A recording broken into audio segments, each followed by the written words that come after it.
ding Malawi, Amayadora, you know what ding Malaya.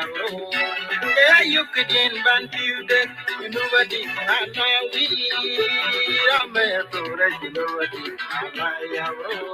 Yeah, you could invent you that.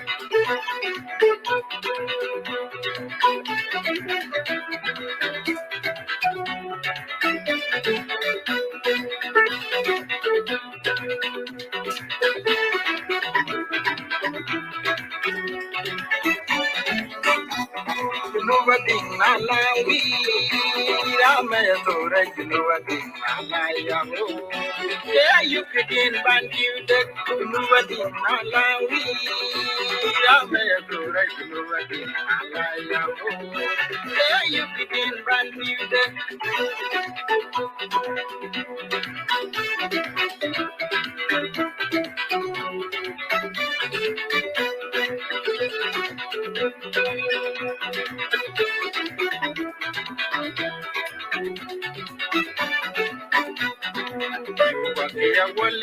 Ya woli, and then I try to look at that. Ya woli, and then I try to look at that. Hey, you know what you are, you know not a big bang. Pandania, you know not big banday, you know what you go, you know not a big bang. Pandania, you know not big banday.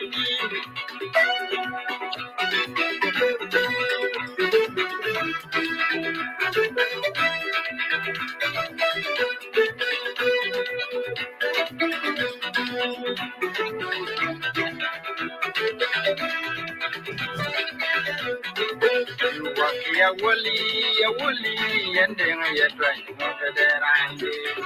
You walk ya woli, and then I try to look at that.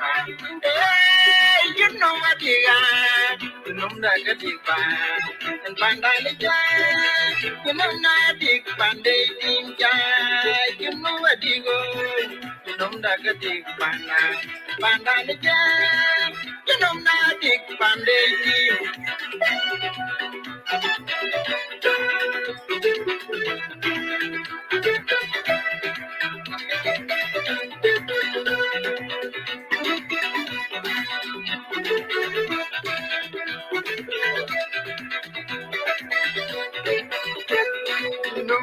Malawi, Amayadora, you know what in Malaya.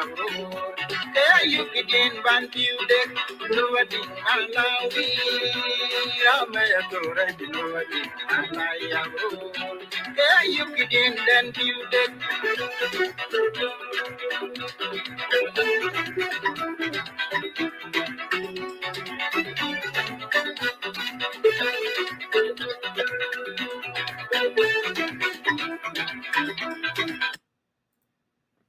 Indeed, Junubadik. Hello and welcome to the show, dear viewers of Concerned Citizen of South Sudan. Wherever you have tuned in to follow our live broadcasts back home and around the globe. This is me, John Cormayol, of course, your host, greeting you and conducting this live episode today, Saturday, December 10th, 2022, and lead the discussion on numerous issues of concern in our beloved country, South Sudan, land of great abundance. Despite the fact that the country is bleeding and we are greatly saddened, let me start my introduction by introducing to you the good news which had spread all over the social media platform yesterday. The special High Court in Juba on Friday, December 9, 2022, dismissed the treason accusation that were brought up against the former governor of Northern Bahar al-Ghazal, Honorable Kuel, who was arrested on Monday, August 2nd, 2021, after signing a political declaration by the People's Coalition for Civil Action, a civil society group who call for regime change in the country. Honorable Kuel, who signed the historic declaration on behalf of the intellectual alongside Mr. Abraham Awulich and Mr. Rajab Muhandis of People's Coalition for Civil Action, as well as diaspora, was detained by the infamous National Security Services for 1 year and 5 months until was acquitted yesterday. His acquittal was joyful welcome by many South Sudanese on the social media. Right after his acquittal, Honorable Kuel delivered a brief speech in which he assured South Sudanese people that he did not do anything illegal, adding he would continue to call for justice, liberty, and prosperity. And with that, I want all of us together, let us together watch a very, very, very important speech that he has given upon his case dismissal. And also, as I said, we will demand also the release of Mr. Chol, Abraham Chol, who are Evangelist, who were detained also in that time. So let's go ahead and listen to this before we continue to our discussion. Let me go ahead and play that clips. So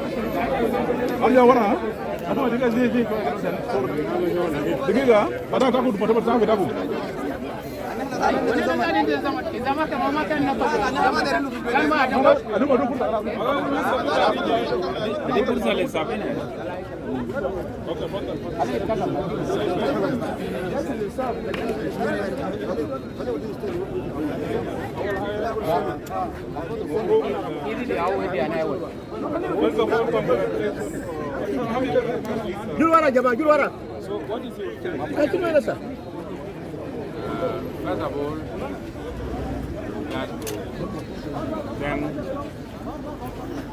the judiciary of South Sudan for exercising the power of law and the power of the constitution. I'm sure I have not committed any crime against my country. South Sudan is a country I love. I struggle for, and I will die for it. I will die for South Sudan. Therefore, I cannot do anything that will harm it. The accusations that are leveled on me of attempting a coup is a false accusation. The intention was to keep me out of the public, not because I have committed any crime. It is my responsibility, a constitutional responsibility, to talk in the affairs of my country. If the affairs are not being run according to the constitution, it is a duty of any citizen of South Sudan to raise his voice. According to Article 46 in the Constitution of South Sudan, 2011, as amended, I have a responsibility to fight for unity, to fight for freedom, to fight for peace, fight for democracy, and fight for prosperity for this country. Our people have suffered since the British time, the Arab time, and they cannot suffer any longer after they have achieved their independence. I'm appealing to the public and to the government that life of people is a priority. Each and every government must protect life, must make sure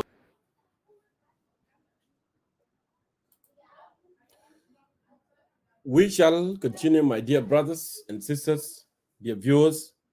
We shall discuss this live episode, the escalation of the violence in Upper Nile State, as well as a responsible remark made by President Salva Kiir Mayar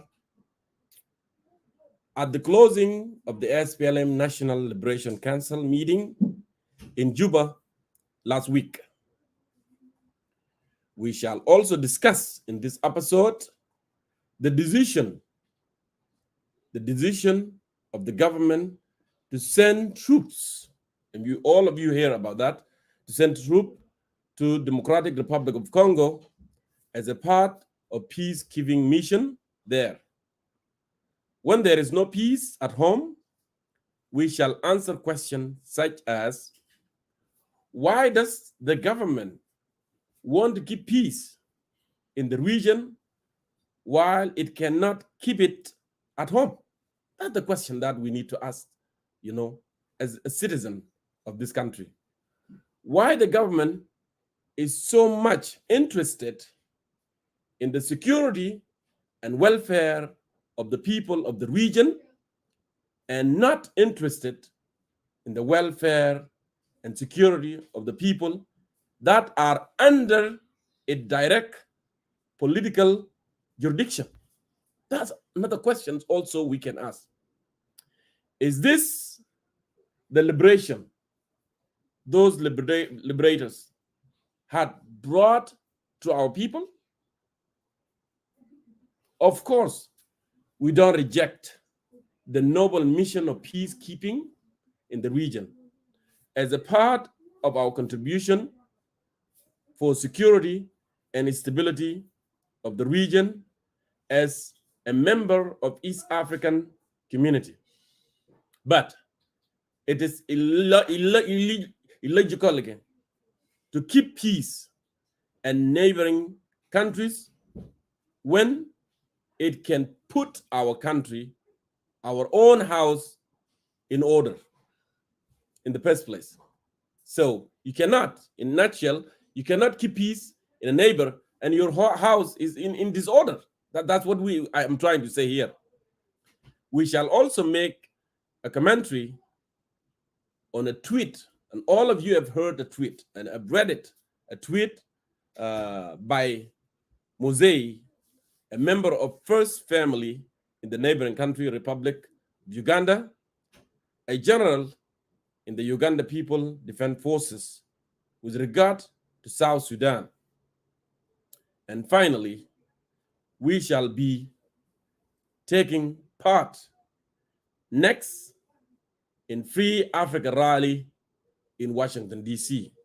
on December. Remember very well, those of you who are around Virginia there, Maryland, D.C. area, we have that very important day, December 14, 2022. I want to remind you, the international community, that silent over the worsening political and security and economic and humanitarian situation in the country mean violence. There are a lot and so many people, so many opposition figures from African countries and entire world taking part in that great protest for change in many countries around the world.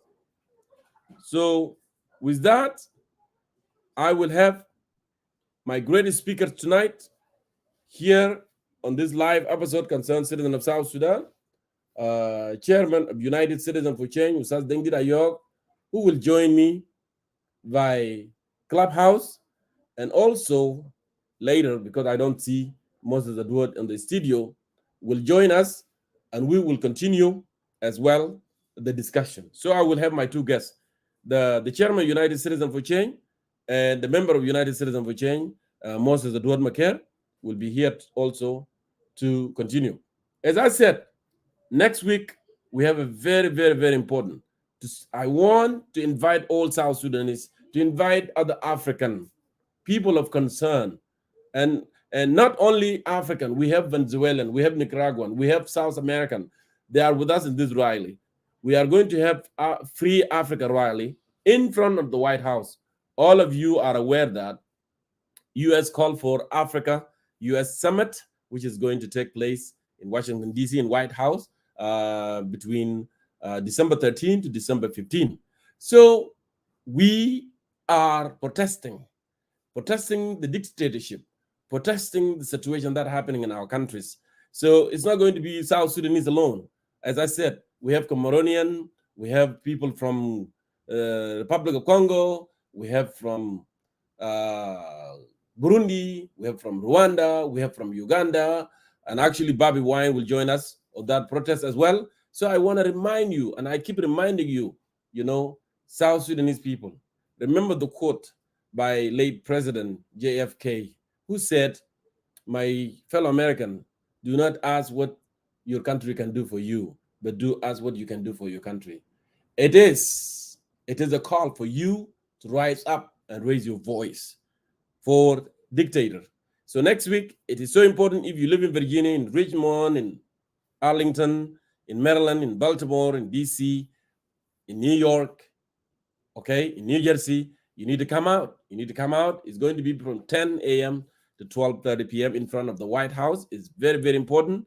We have to challenge those leaders. It is going to be Africa-U.S. Summit.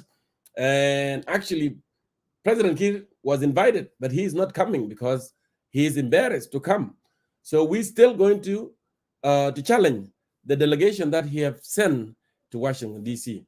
So thank you so much for tuning in, and I want you to go ahead and share this live episode so many South Sudanese who are not here will be notified so they can tune in, and we continue this very, very, very important discussion. With that, I would like to bring in Ustaz Dengdi Dayok, but before I bring in Ustaz Dengdi Dayok, I think I wanted to play clips. Okay, I want to play clip. I will give him a chance to greet our viewers, and then I will play a clip. Ustaz Dengdi Dayok, if you are hearing me from Clubhouse, would you please open your microphone? We can start the discussion.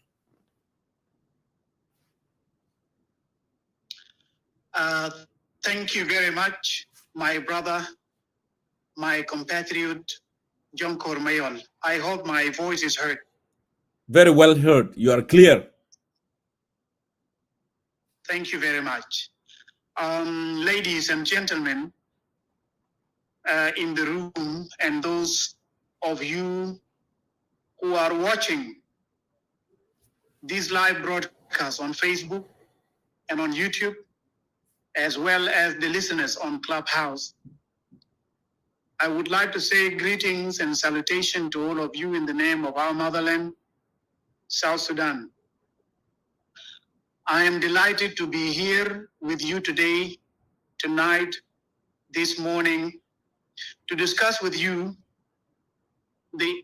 from the innermost of my heart, the national issues of concern, especially the escalation of violence in Upper Nile State, which has reached its catastrophic peak of intensification in the last 2 weeks. As we speak here, many of our fellow citizens have been victimized, displaced, while those who survived the massacre are subjected to a terrible suffering and horrific humanitarian situation. We are greatly saddened as we mourn the death of our innocent people, who are primarily women, children, and the aged. We express our sympathies and condolences to the families which had lost their loved ones in this meaningless war, and we commiserate them. This is what I can say at the outset, Brother Jonkor. Back to you. Thank you so much, Chairman Ustaz Dengdi Dayok. Kiir's statement on the security situation in Upper Nile State. Let us begin our discussion with the statement made by President Salva Kiir at the closing of the SPLM National Liberation Council meeting in Juba last week. But before I do that, Ustaz Dengdi Dayok, we want to play clips, play the video, and let's see and hear it, what President Kiir have said on that clips.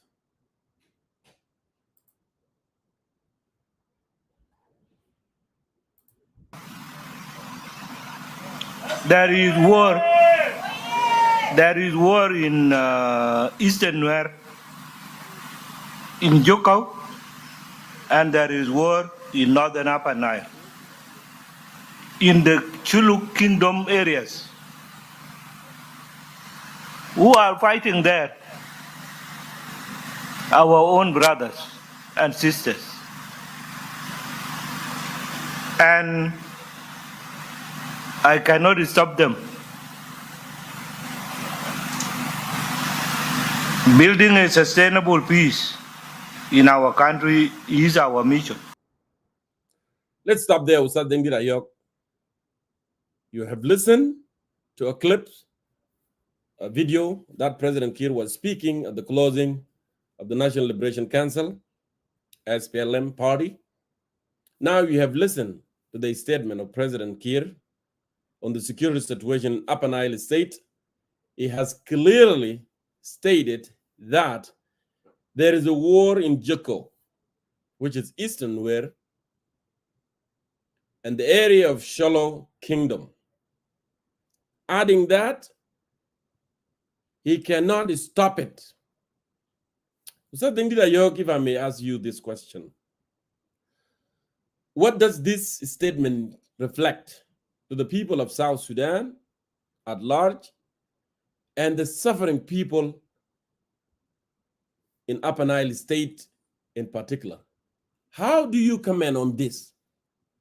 Please, microphone is yours. Well, thank you very much. That is a very interesting question. Dear viewers, you have seen and you have listened to the president. And the statement of the president on the security situation is unfortunate. It is reckless, irresponsible, rude, lunatic, contradictory, imprudent, and disastrous, to say the least. The president said that there is war in northern Upper Nile, in the Cholo Kingdom areas, as well as in Joko, saying that he cannot stop it. Well, how come that he cannot stop it? And he is the head of the state, and at the same time, he is the commander-in-chief of the SPDF and all the organized forces in the country. And he is the head of security apparatus, yes, and military intelligence in the country. He has all these powers in his hand, yet he said he cannot stop it. What it reflects to the people of South Sudan, according to your question, is that the president is reluctant to rescue the people who are butchering themselves in Eastern Nuer and in the areas of Cholo Kingdom. And these are his own people. They are the very citizens he claims to be leading. And so it is very unfortunate, Brother John Cole. However, we ask some question. The question is, who will stop them if he himself, in his capacity as the commander-in-chief of the SSPDF and a commander of all the organized forces in the country, cannot stop them? Another thing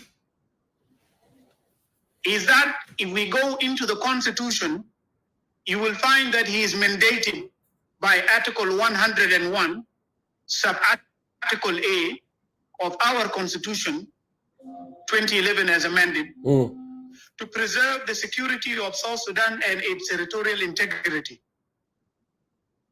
And so saying that he cannot stop the war is a confirmation that he has failed as a leader to maintain peace, security in the country. He is therefore not fit to remain in that position. If you have paid attention, ladies and gentlemen who are watching us, the president said there is war in Juko in Eastern Nuer. Yes. And that there is war in the areas of Cholo Kingdom. And then he went on to say that bringing a sustainable peace in our country is our mission. Now there are two things. He said there is war and he cannot stop it. Mm-hmm. And at the same time, he went on to tell the people of South Sudan and the people that were in front of him in the SPLM National Liberation Council that bringing a sustainable peace in our country is our mission. The very mission he said he cannot do. This is a great contradiction, and the people of South Sudan should understand this. And I believe that this contradiction happened because the president has a written speech in front of him. Instead of continuing to read the speech that is written in the paper, as you have seen it in the video, mm-hmm. he stopped a little while and he spoke from his mind, leaving the paper for a while. And so he said something which he should have not said, something that has tarnished and destroyed his image. Thank God he's destroying himself by himself in front of the citizens of South Sudan and in front of the entire civilized world. How can bringing a sustainable peace be their mission in the government and in the SPLM when he stated that he cannot stop those who are fighting in the areas of the Cholo Kingdom and also in the areas of the Eastern Nuer? This is number one. Number two, I believe that the president is suffering from some mental issues. I begin to doubt now his health, his mental health. And I want to remind the viewers of what General Daniel Owenakot said last year. Daniel Owenakot was right when he said last year that they are mentally incapacitated and that they need to quit power for the younger blood. Now the people of South Sudan can testify to the word of General Daniel Owenakot because the president is contradicting himself. He is saying something that is very dangerous to the security and to the existence of the nation and the people of South Sudan. And he had actually lifted up his hands that he is no longer responsible. Let the people of South Sudan continue to bush up themselves. Let them continue to annihilate themselves. This is what the statement reflects, dear Jonko and all the viewers. And so, I doubt the mental health. I doubt it because he is speaking recklessly and irresponsibly. This is what I can say in brief. Thank you. Well, Dengdi Ayok, thank you so much for answering the question and elaborating. And actually, I can add to that. Actually, President Kiir, by this statement, he wants to prove to the people of South Sudan the statement that he has made, you know, last year or the year before last year. When he said that, actually, I don't care about what happened in the country. If you fight among yourself, it's your choice. Fight and kill yourself, but I'm not going to involve. I want to reflect to fresh people's mind. I want to bring that statement one more time. I want to play it so people can know exactly when President Kiir say that there is a war in Jiko, there is a war in Cholo Kingdom, and there is a war and I cannot stop it. You are a commander-in-chief. How come you cannot stop the war? Well, President Kiir actually, he's proving what he have said before. And I want people of South Sudan to listen carefully and reflect and know this. This is what President Kiir have said before. So I have decided that I shakalatani ma bawadi folk wala askari wala police. Makalikum de shakal lakad ma 1 second yajiri manatani. Lo mantajiri man zol kan bi shakal mak utaji hineda ana beji besada kana bedafa anak. Ubadak ma tetkalam tani karajul. Ustad Dengdi Ayok, Is that not proving what Salva Kiir have said in this statement at the National Liberation Council? What he have said in this video, it does not, it's not proving that. What do you take on that? I just want you to say something before I move forward.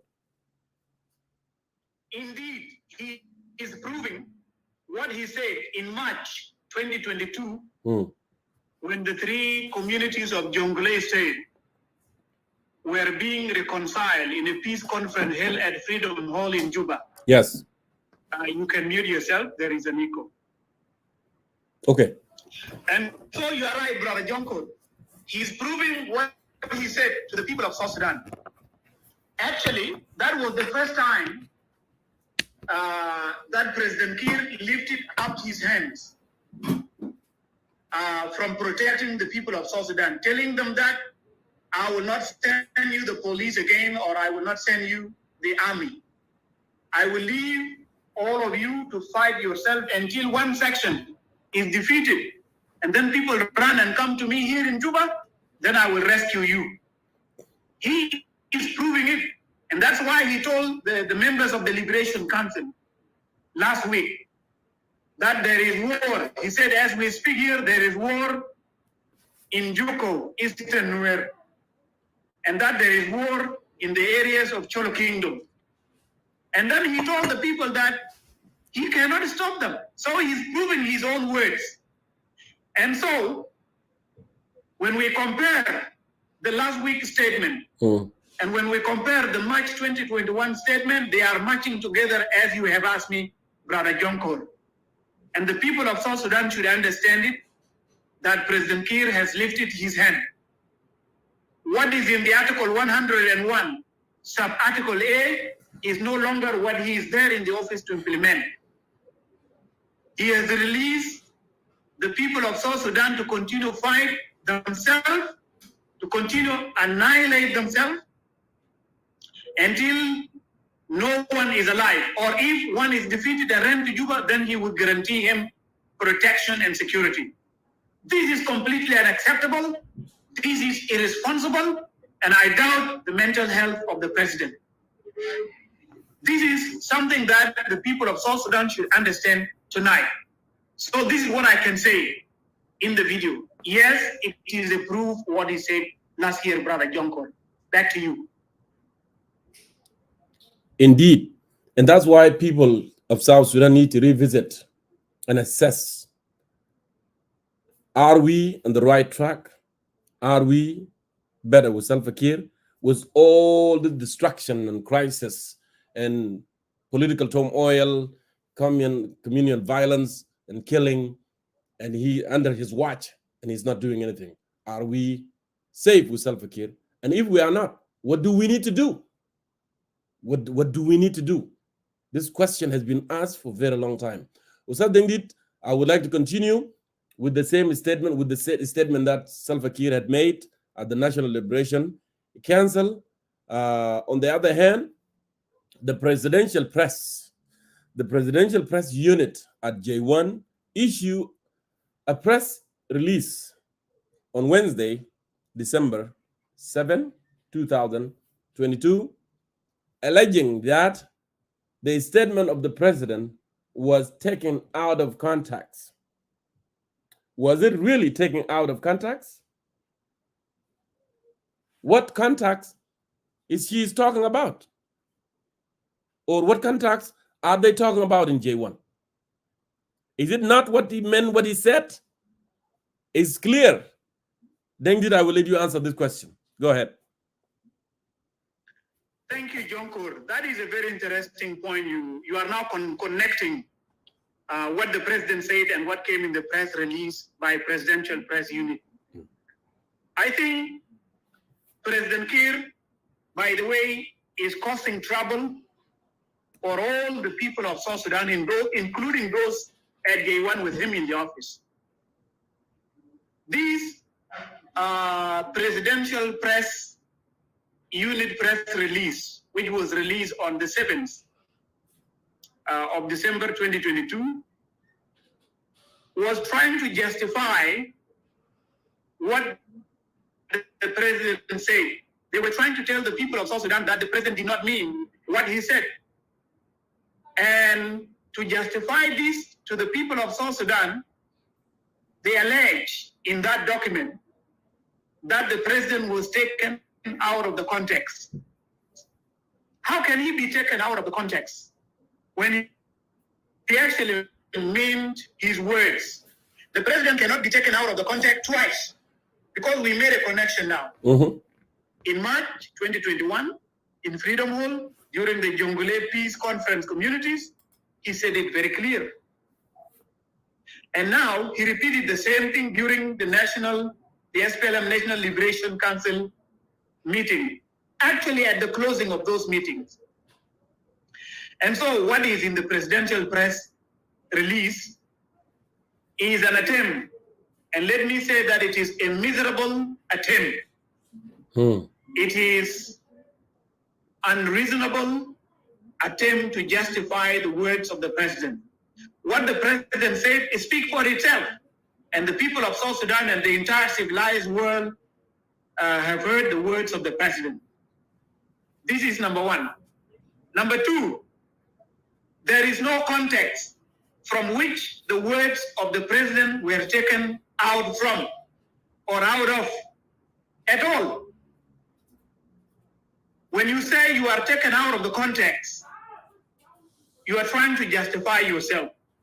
It is the same story of Aguer, the former Minister of Finance, when he revealed to the people of South Sudan that oil had been sold in advance until 2027.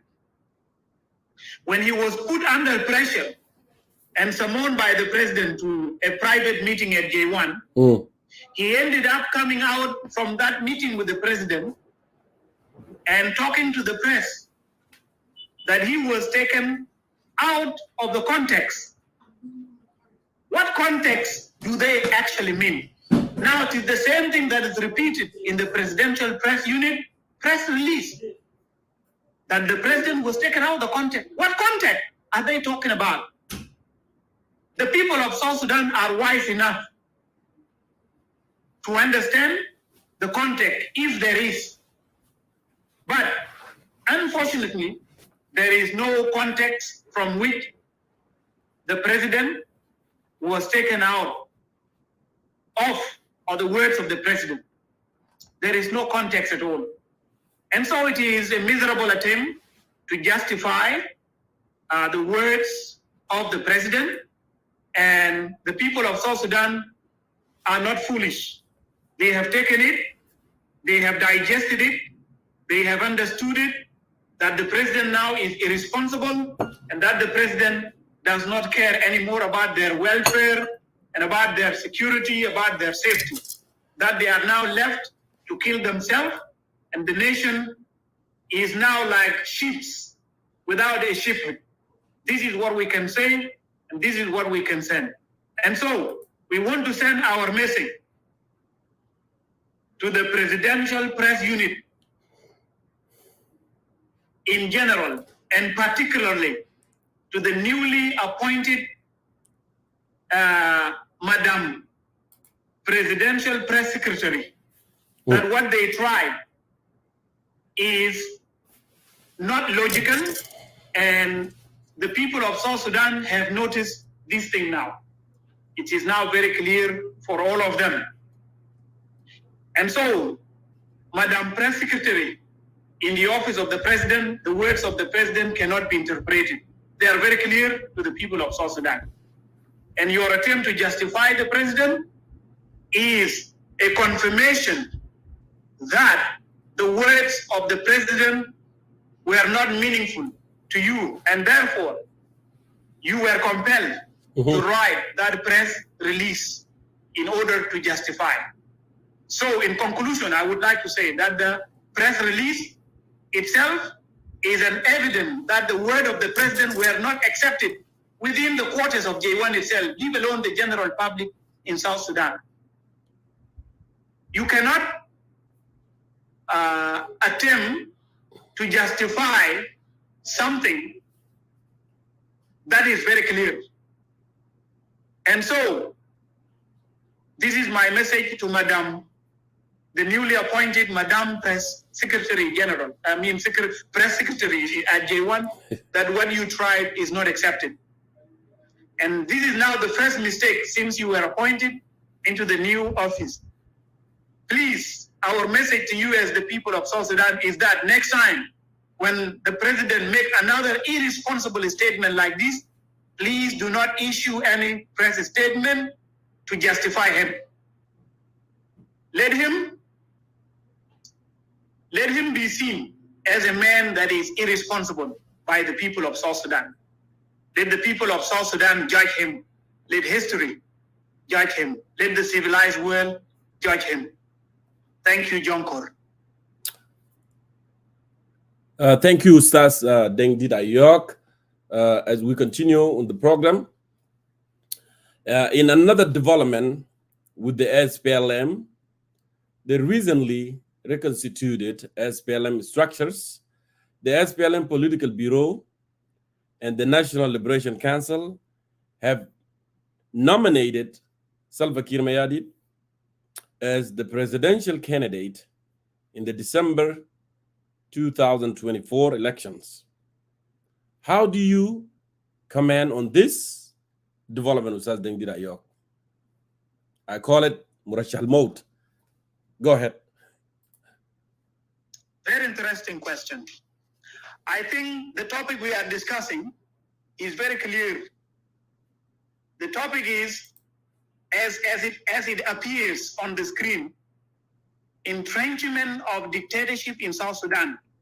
Salva Kiir as the next presidential candidate. Here on Clubhouse, it reads, dictatorship in South Sudan, Salva Kiir as the next presidential candidate. It's very clear. The SPLM Political Bureau or the SPLM National Liberation Council, now they have nominated President Salva Kiir Mayardit as their flag bearer in the 2024 December elections. Before I make my comment on this development, let me remind the people of South Sudan on how the political bureau was formed in the last 2 weeks, or last week, let me say. You know, SPLM as a party is not going right. The people that were selected to the membership of the SPLM Political Bureau were randomly selected. It was not supposed to be done in that way. They were actually supposed to hold elections in order to elect new members into the membership of the SPLM Political Bureau. They should have voted. They should have their own ballot boxes to vote them. Like a primary election. Exactly. That's it. And by the way, our Secretary General, Brother Winde Marial, said this last week. Yes. In the last week's show, he said it. And so that is the right procedure. They should have been elected so that the process is democratic, so that the process is fair and credible.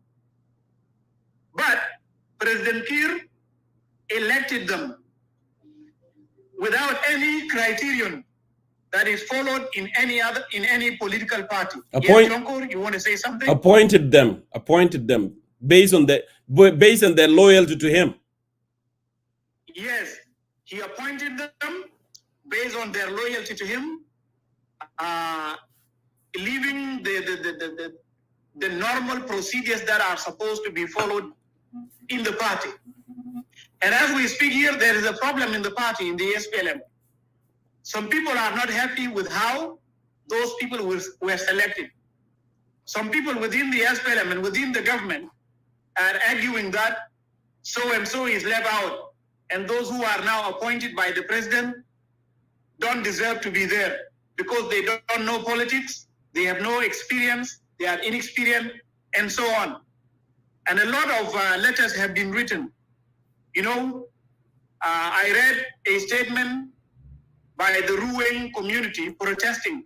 The members who come from Ruweng within the SPLM, they protested that their sons and daughters are not represented. The same thing also with our people of Warab State from Kuitmayadi. Some of them complained that their members were not. So the statement are there, and they are being circulated on social media. Everybody can read them. I'm not making up anything here. And so the way these people were appointed, the criterion the president used is appointment based on loyalty, not based on political experience or any education qualifications. No educational qualifications at all. And so this one takes us back to the year 2013, when the SPLM National Liberation Council sat down at Nyakurun Cultural Center, and the president and his deputy, Riek Machar, Kiir and Riek Machar were arguing. Riek Machar was arguing that the voting on the voting for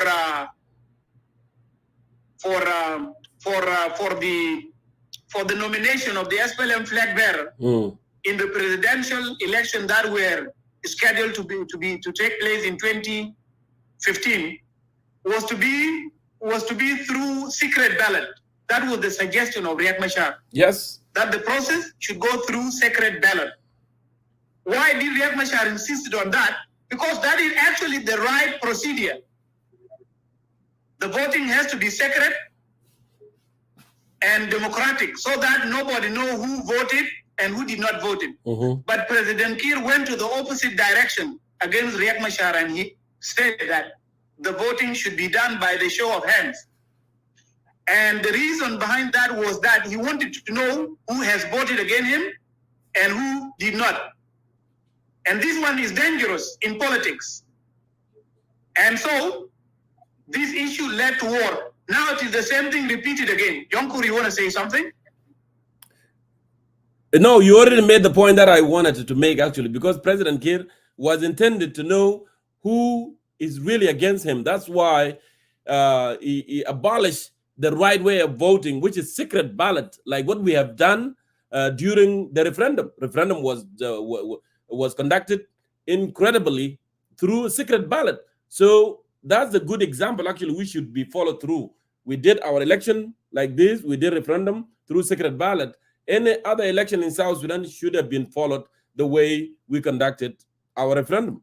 But he chose to go a different way because he's a dictator and he wants to rule for life. That's the point that I wanted to add. Ustaz Dengdi, thank you. Thank you very much. That is very interesting. Now, it is very clear for the people of South Sudan that since the secret ballot is rejected within the SPLM rank and files, it is very clear now for the people of South Sudan, since people are appointed into the political bureau and the National Liberation Council based on their political loyalty to the president or based on their political allegiance to the president, the current SPLM party is now working for the entrenchment of dictatorship in South Sudan. And President Kiir is now officially a dictator. This is how they did it when the constitution was being discussed in the parliament.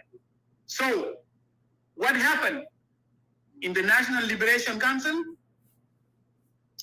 That Kiir is nominated to be the flag bearer of the SPLM is an indication that they have endorsed, that they have blessed dictatorship, and Kiir is now an absolute autocrat and dictator in the Republic of South Sudan. Yes. This is what it means. This is the analysis and this is the commentary we can make and clarify to the people of South Sudan. And the message is very clear. So this is my comment, very briefly, Brother Jonko. Thank you, Ustaz Dengdi Ayok. That's so phenomenal, giving details on that issue. Now, let's move to another segment, which is Jonglei state government, Jonglei state governor, complained during the 6th governors forum. I wanted to play clips. That governor actually is very brave and is very smart. And actually, he cannot hold it anymore. He has to spit it out. He has to speak up, despite the fact that actually Vice President was there, Riek Machar and others, but he did not shy away. Let's play what Governor of Jonglei State have said on the Governors Forum.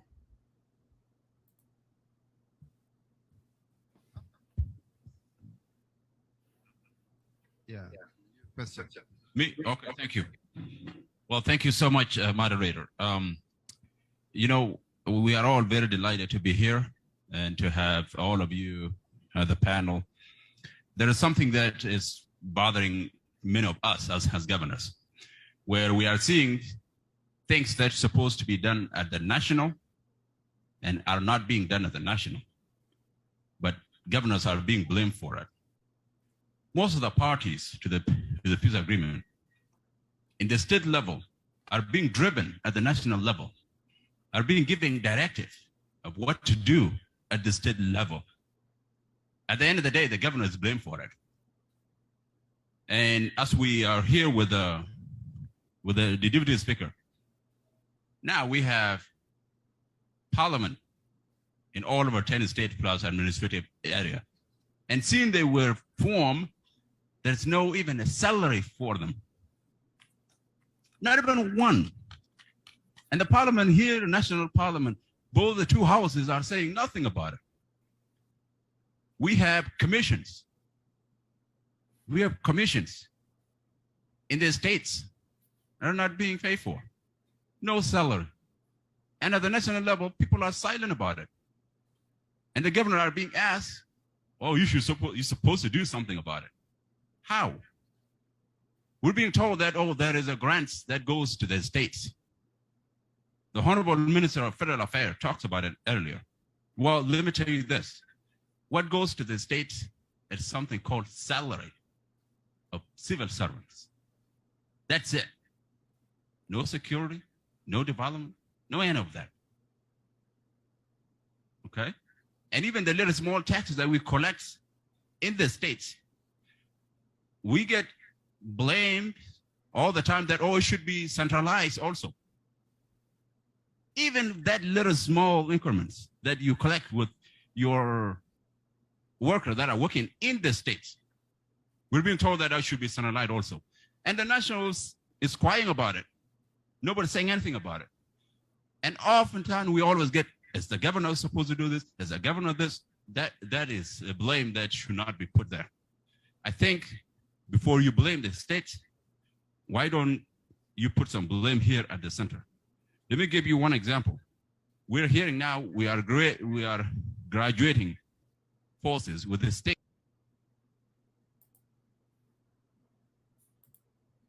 What a man, what a young man. Jonglei State Governor, Danny Jack Aguer. Yok, we've been saying violence is a silence. He made it clear. He said, everything that goes wrong and people are silent on the national level. Vice President is silent, ministers are silent, National Legislative Assembly, both two houses are silent. Silence is a violence. That means they are supporting the brutality of Kiritarian, of Kirism, of autocratics. They are supporting the violence, and violence is a silent. Silent is a violence. Because they are silent, they are supporting it. So this is so amazing statement by the governor of Jonglei State. So the governor of Jonglei State, Danny Jack Aguer, complained during the governor's 6th forum about what can be seen as marginalization of the state by the central government in Juba. He protested also and blamed game of not doing enough to deliver services to the citizen by Juba against governors. Dengdira York, this is $1 million question. What is your take on this statement? He was brave enough to bring everything out of his chest. I salute him for his standing.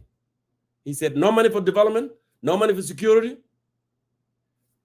no even money for commissioners, no money, no even salaries for the regional National Legislative Assembly.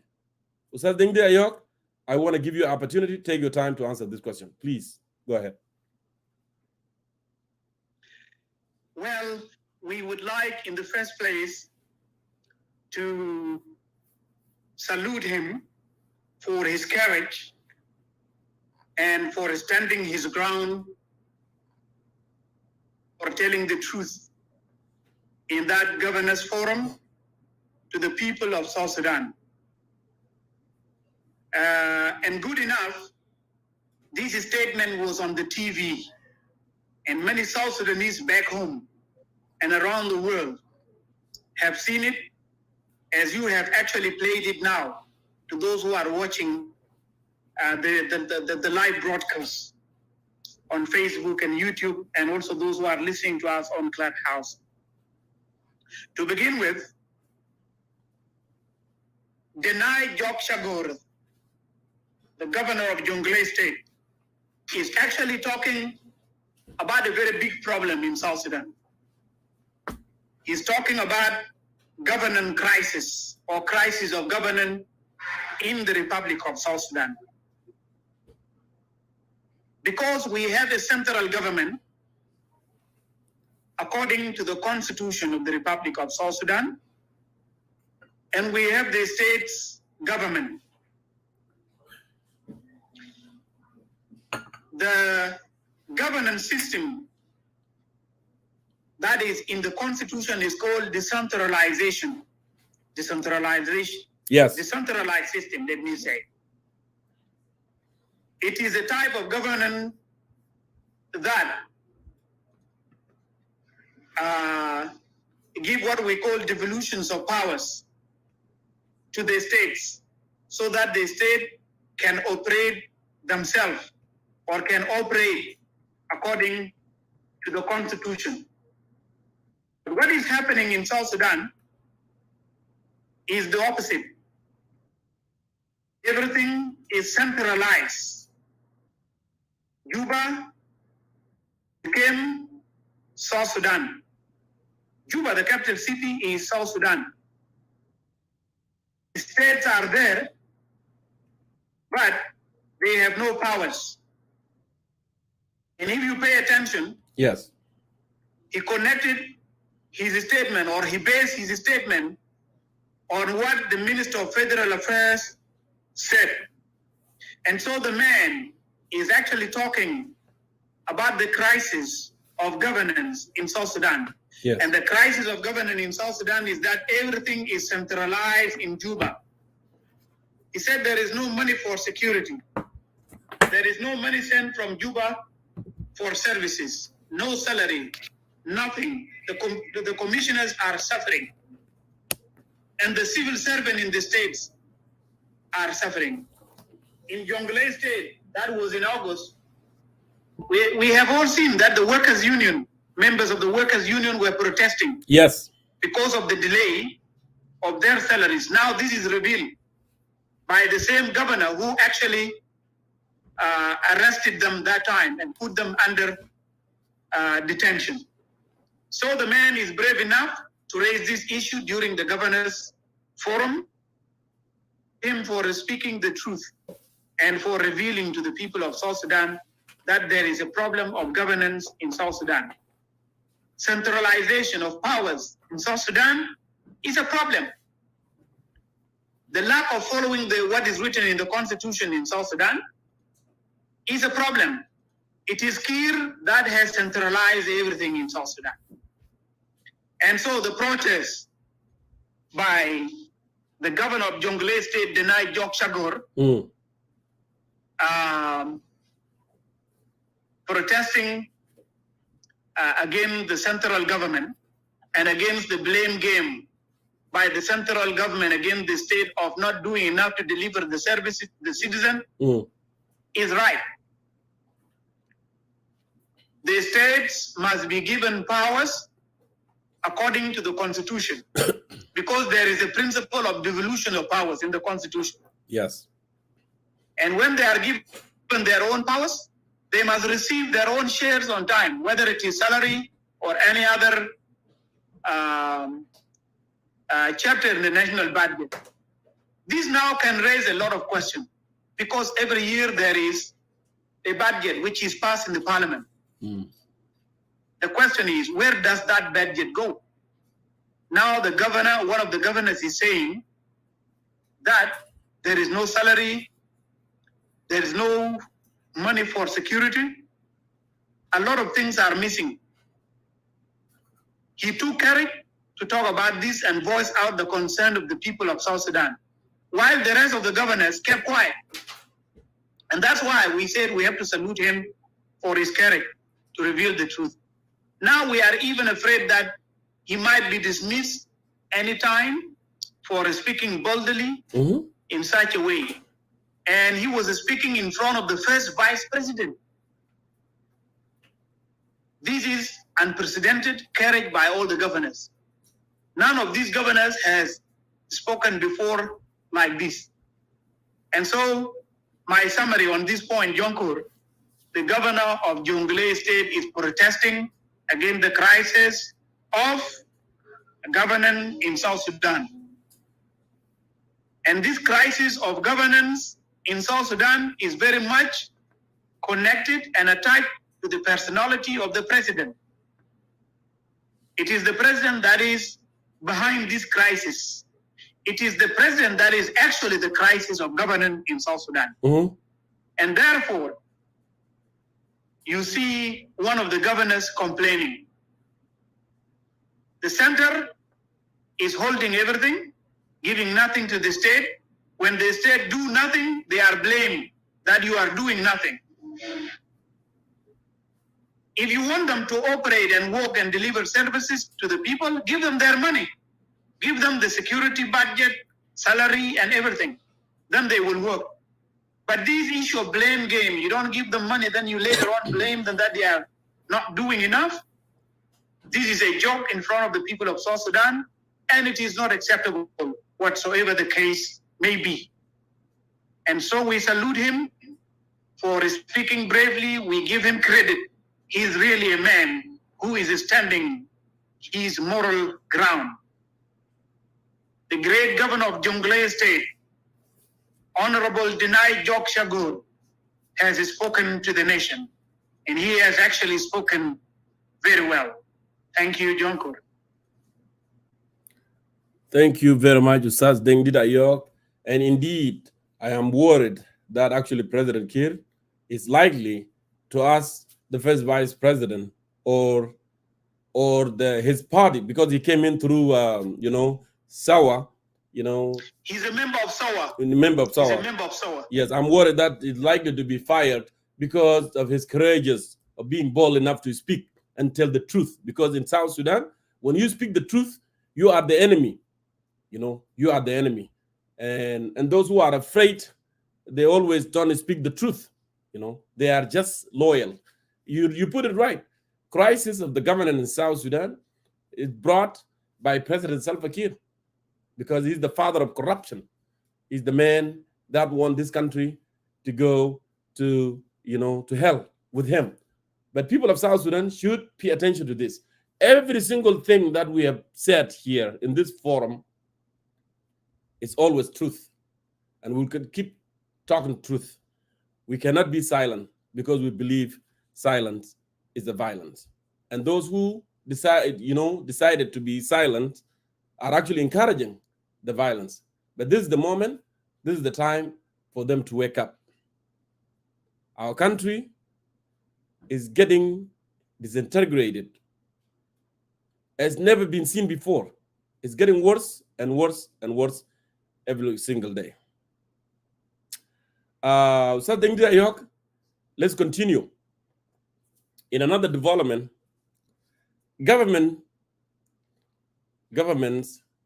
decision to send troops to the DRC, Democratic Republic of Congo, for peacekeeping. This is so laughable. In paradoxical move, the government in Juba had sent more than 750 soldiers to the Democratic Republic of Congo as a part peacekeeping mission in the region. Gore Anthony reported as SBC journalist and report about the issue of the issue on the national TV. I want to play a clip about that. It's very laughable and it's so sad at the same time for people of South Sudan to watch this. While people are suffering in Upper Nile, are dying daylight in the thousands, Kiir in Juba is sending troops to go and keep peace and stability in the Republic of Congo, while his own citizens are dying in Eastern Nuer, in Jiko, in Upper Nile, in everywhere in the country. What a hypocrisy. What a hypocrisy in nature. So let me go ahead and play that clips, and we continue with this, and then I want you to weigh in. Okay. Let me go ahead and play these clips, and you can hear it. People of South Sudan can hear it. Community, and during the last meeting of the heads of state, His Excellency President Salva Kiir pledged to contribute 750 forces who are ready to go and fight along with other East African members to ensure that peace and stability reign in Congo. As you could see behind me, viewers, these are forces and ammunitions who are ready to move from South Sudan to Congo to help in the stability and peace in that part of East African Community region.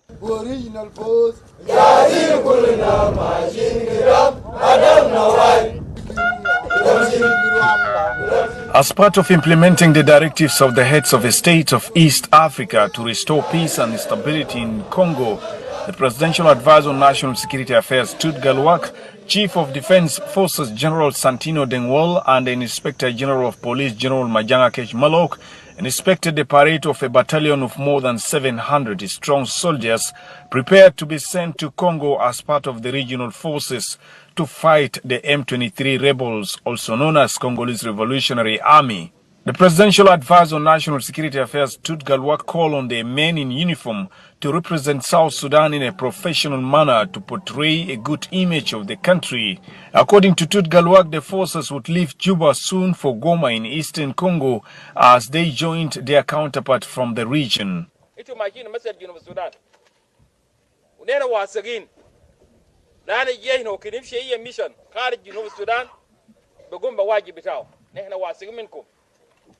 لأنه كنت أحسن جيش بشاركوا في كونغو في كل دول أفريقية نحن جيش هذا نكون جيش رقم واحد ودايركم نكون رقم واحد نكون فوق والقيادة بتاعكم مش يزوركم هنا بس يزوركم في أي ميل ما جيت فيه أنا تأكد شيء بيساب يجيكم في أي ميل القيادة بتاع الدولة رئيس سلفا كير السنة ده يكون بناء للجيش الوطني الكبير ما عندنا شو تاني غير الجيش نحن ما نرجع تحت قبيلة يا تاني شباب نحن نرجع تحت جنوب السودان نحن نترفع علم جنوب السودان وترفع اسم جنوب السودان وترفع من مواطن جنوب السودان.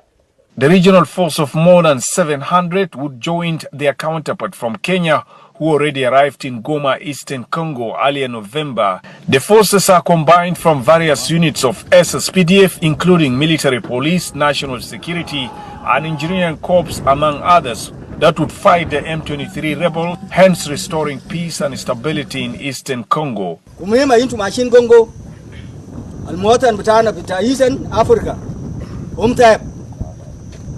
من 62 قاعدين في قلقلة كان هنا قعدنا كربوات بتاع إيست أفريقيا كوميونتي ونين دارين لك مواطنين بتاعنا في كونغو كوصول بتاعكم أنا متأكد مواطن بتاع كونغو هيرجع لمناطقه وانتم معتقدين كموجي انتم براكم الغوار كثير ماشي قدام بتاع إيست أفريقيا كوميونتي.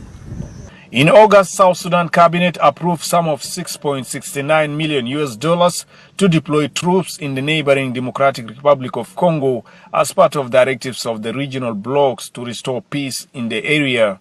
عندكم مهمة أنتم عايشين فيها عشان ما عندو حماية الحدود بتاع دولة بتاعنا ده واحد من المهام بتاعكم كجيش وزي ما قلت قبل شوية ده واحد من الميشن أنتم عايشين فيها وانا ما بدي يكون كلام كثير يكون عندكم مورال بشكل ده يكون عندكم تعاون مع بعض يكون عندكم تعاون مع كادر بتاعكم يكون عندكم مان ديسبلين انتم ماشيين نمثل الدوله بتاعنا ماشيين نمثل القوات بتاع العسكريه بتاعنا ماشيين نمثل الحكومه بتاعنا ماشيين نمثل رئيس الجمهوريه والقائد الاعلى فالقوات النظاميه والقائد العام لقوات دفاع جنوب السودان في حدود. The M23 rebels groups has forced nearly 200,000 people from their homes, and the region has come up to bring an end to these decades of long insecurity in eastern Congo. Gori Anthony, SSBC News, Juba. I am so speechless. I don't know what to say. As I said from the beginning, this is hypocrisy in its nature. Your people are suffering back home. So, and yet you are not stabilizing your own country, and you are taking forces to go and stabilize another country. I don't know how you call this. I am speechless, and people of South Sudan should ask this question. What is it? What does he try to achieve?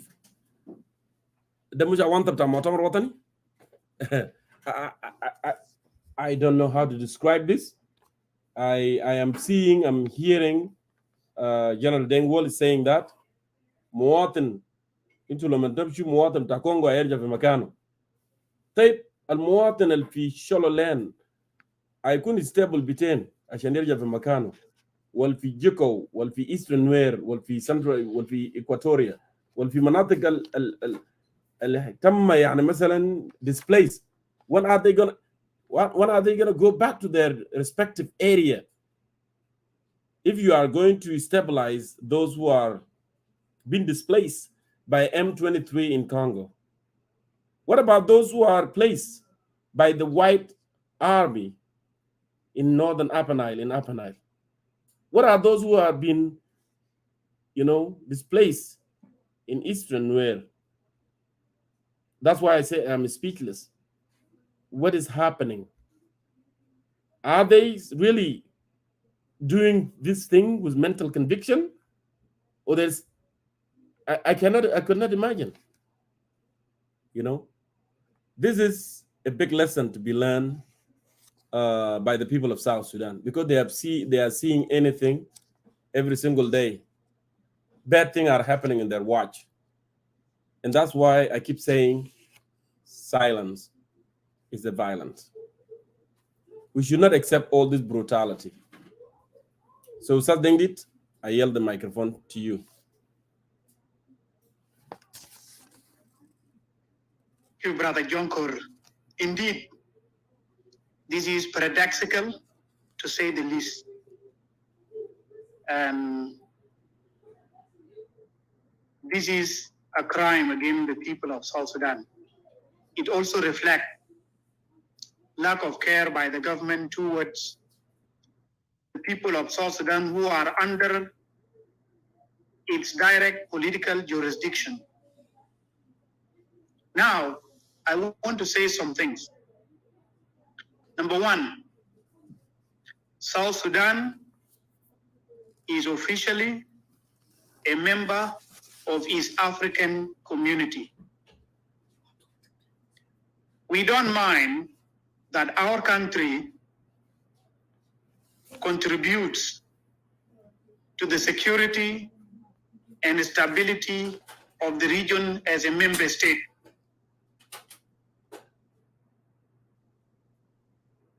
But at the current time, our own house, as you said it earlier, is not in order. The country is burning. As we speak here, people are dying in Upper Nile. You put it correctly. People are dying in Eastern Nuer. The White Army is annihilating the citizens in Upper Nile. It has been done in a BA between the people of Twitch and the people of Ngok. It is happening in Greater Equatoria between the local community and the cattle headers. The nation is dying. The nation is bleeding. And there is a government that is in J1 and all over the 10 states. But this government does not care about the security and stability of the country. And what happened is a contrast. We understand that our geopolitics, or the region that we are part of, is witnessing numerous challenges. One of these challenges is the M23 movement in Congo, the rebels that are fighting the government in Congo, particularly in Eastern Congo. They are fighting against the government, and each member state in the East African region has to contribute forces in order to restore peace, security, and stability in that country, that beloved country of the African continent. Jonkur, let me tell you why the government decided to send troops to Congo. In the report that you played, there was a summit by the heads of the state of the East African countries. They sat down together, the leaders of the region. Salva Kiir went to attend that meeting. Every leader of the countries of East Africa contributed soldiers to go and restore peace in East Africa. And because he was present in that meeting, and because the leaders of the region have contributed soldiers to go and restore peace in that beloved African country, he decided to also contribute troops. And therefore, this decision of sending troops to Congo, to Eastern Congo in a small town that is called Goma, this decision came in that summit, the summit of the head state of East African countries. Our president felt ashamed that he was attending a summit and all the leaders of the region were contributing soldiers. He is completely aware that the country is bleeding. He's completely aware that there are internal issues in South Sudan. But seeing the rest of the countries contributing, he decided to join them.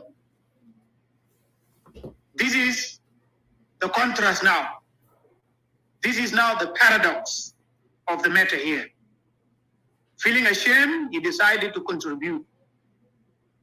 The logical question that you have asked, how come you go and put the house of another person or your neighbor in order when you have your own house in mess? That is the logical question. And now, this decision of the government to send troops as part of peacekeeping mission in Eastern Congo is a reflection to the people of South Sudan that the government is completely irresponsible and that the president is politically hypocritical. This should be made very clear to the people of South Sudan. You put it very clearly and so rightly that our people are dying in the Cholo kingdom. Our people are dying in Upper Nile. Why can you send troops there to go and protect these people and stop bloodshed? Now the people of South Sudan can compare this development with the video you play at the beginning, in which the president said there is war and I cannot stop it. The people of South Sudan can judge the president now, and the message is very clear. And so, according to the report, more than 750 soldiers are going to Goma. According to the report, the video report you have played. They are not 750. The report said more than 750 soldiers are going to Goma. The report also confirmed that there is money approved. Money has been approved for these soldiers so that they can go. This money has been approved to support peace and security mission in Congo.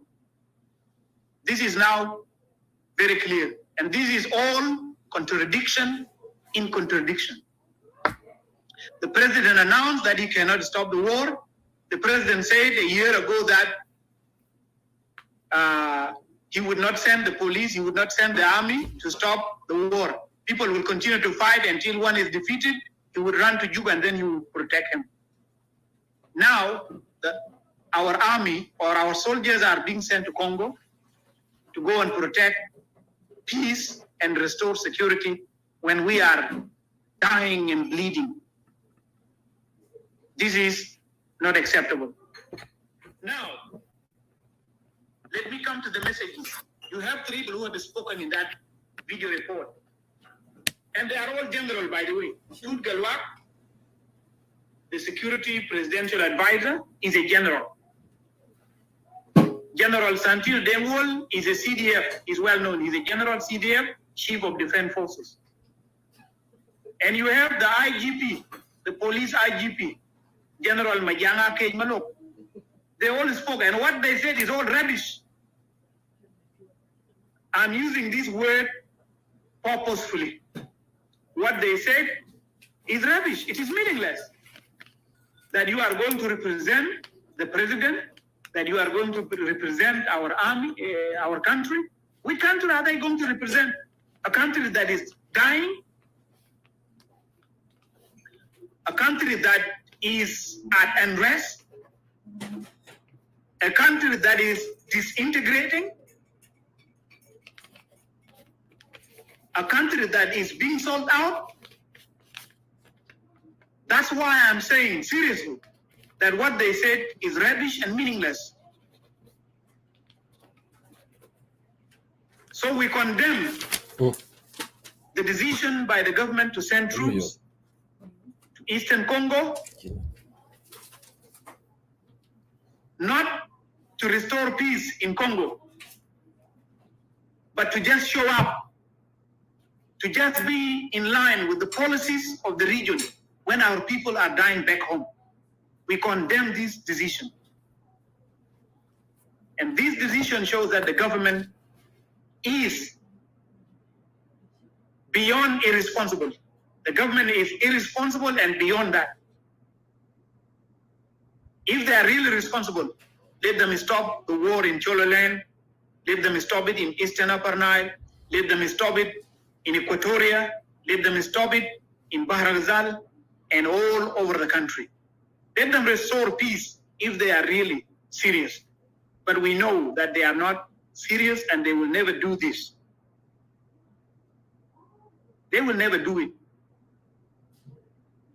These rebels of M23 movement have been there since 2008.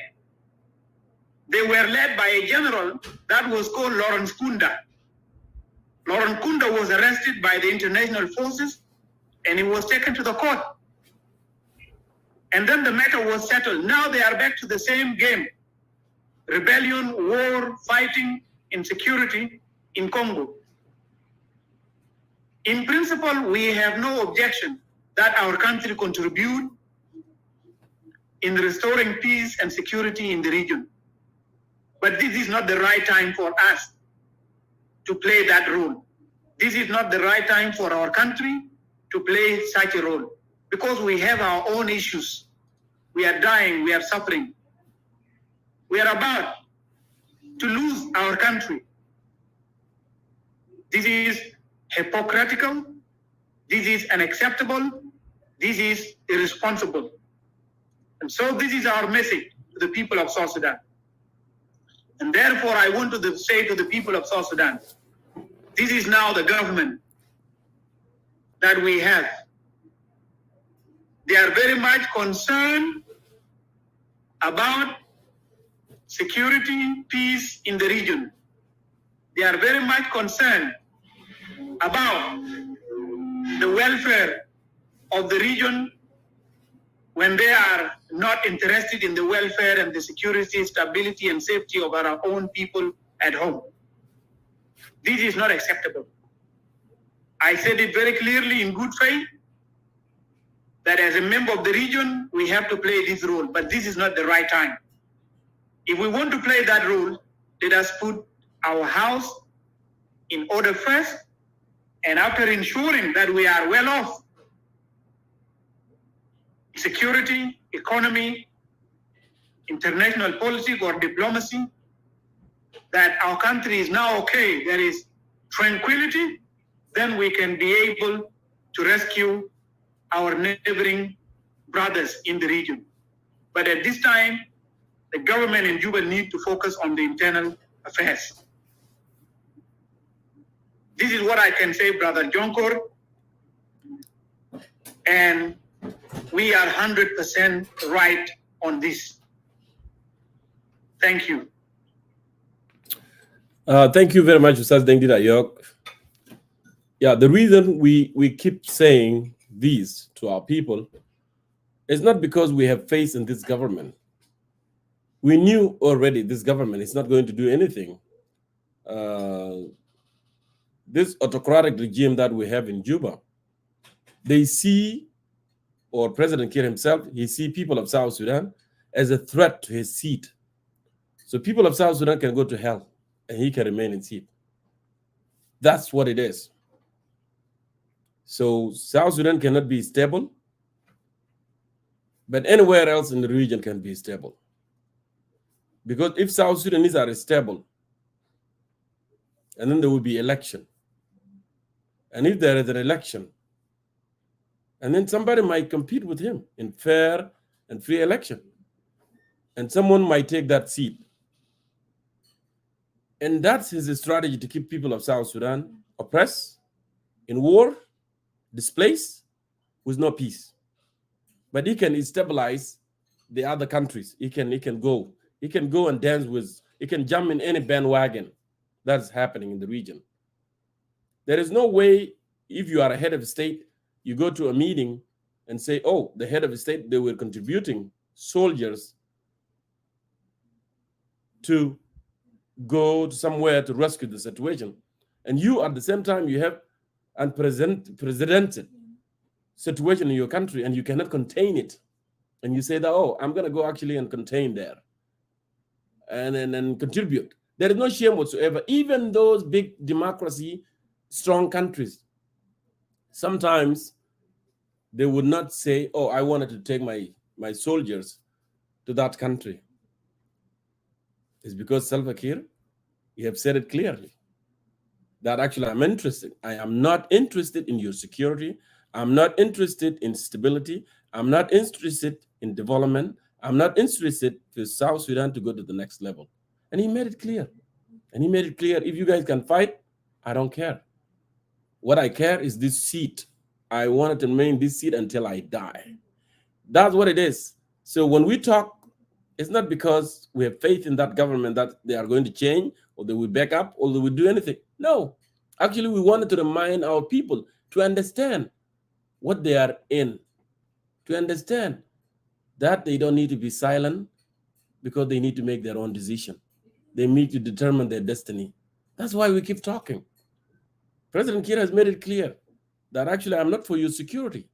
He can take more than 750,000, more than 750 troops, to Congo, while Upper Nile is burning, people are displaced, people are dying in Upper Nile, in Eastern Nuer, in Equatorial, everywhere in the country. It's not my business. He would say that it's not my business because you guys are challenging me. I want to be in this seat. And he made it clear. Let me play it again and again and again. Let me play it again and again and again until our people can understand what President meant, what he said, that if you fight among yourself, I'm not going to send any soldier. I'm going to let you guys fight until somebody get defeated and you run to Juba. And then when you could come to Juba, you will not say, I am a man anymore. That's why he allowed the White Army to go and displace people in Chol land. He did not attempt to send troops to go and save the situation. He did not. He went ahead and airlifted the king. So to tell them that, you know what, I don't care about you. And brought him to Juba and said, now you can say that you are not man anymore.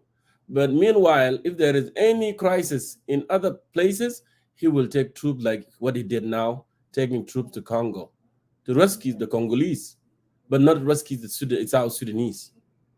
While he is setting president for the people of South Sudan. He said it clearly, but I don't know. Did our people hear that? Did anyone hear this? Let me play it if you hear it, what President Kiir said. Anama bijiblekum ay askari wahid. Lo intu mutu, lo intu katalto ba'd aqtulu ba'dkum. Ashan tani zol ma yqulu rajil. Lakin lo fi mishkila fi heta tani bo di jesh fiu. Bas kada asma'u kalam. Continue.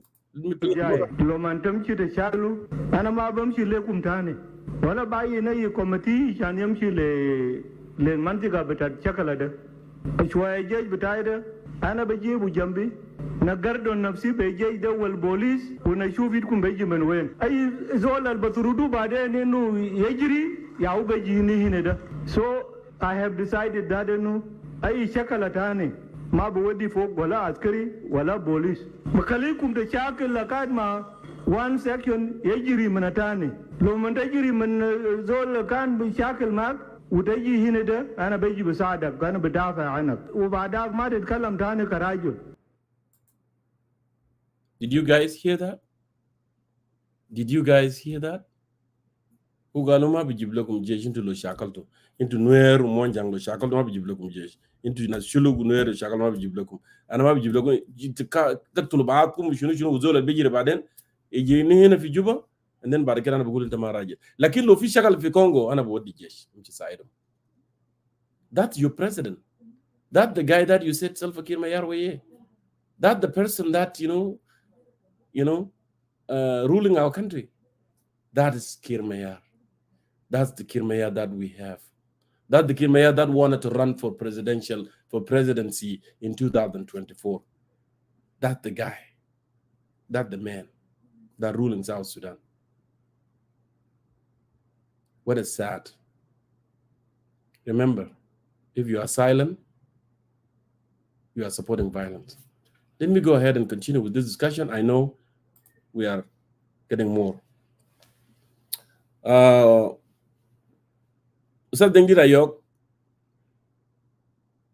wanted to remind you this also. There is a general who is a son of a president of a neighboring country. His name is General Muzi. General Muzi last week. Muhozi. I'm sorry. General Muhozi. His name is Muhozi Kainerugaba. Yeah. Muhozi Kainerugaba, a member of the first family in the neighboring Republic of Uganda and a general in the Uganda People Defense Forces, UPDF. On his tweet, he tweeted the following tweet on South Sudan last week, and I quote, listen, if you touch my commander in Juba, His Excellency President Kiir, you will be looking for trouble with Muhozi Kainerugaba.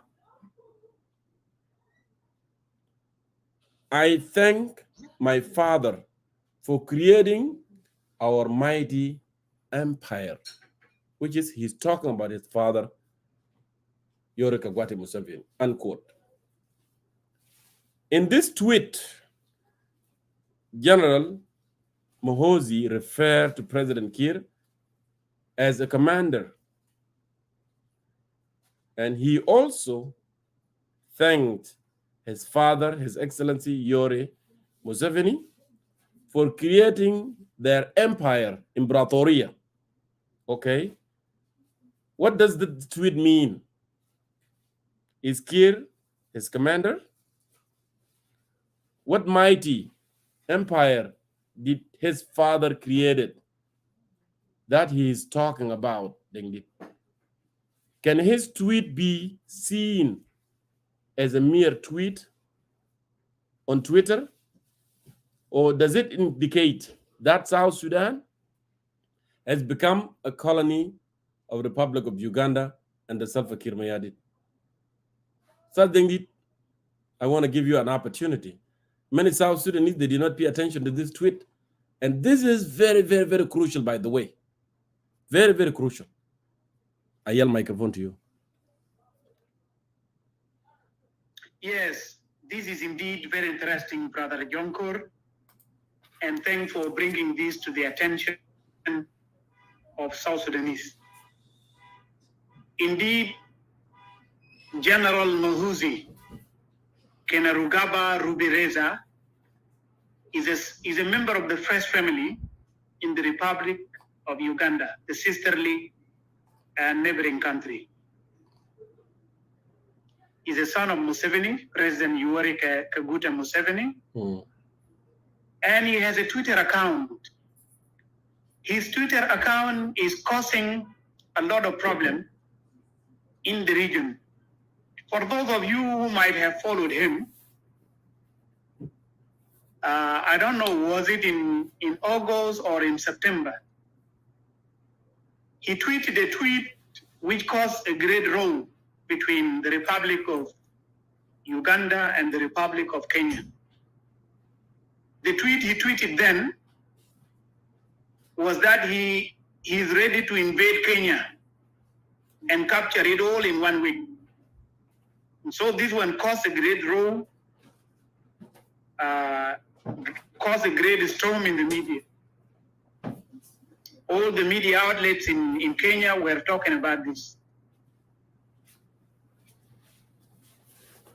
And so this phenomena of General Muhoozi tweeting on Twitter about the neighboring countries is not new.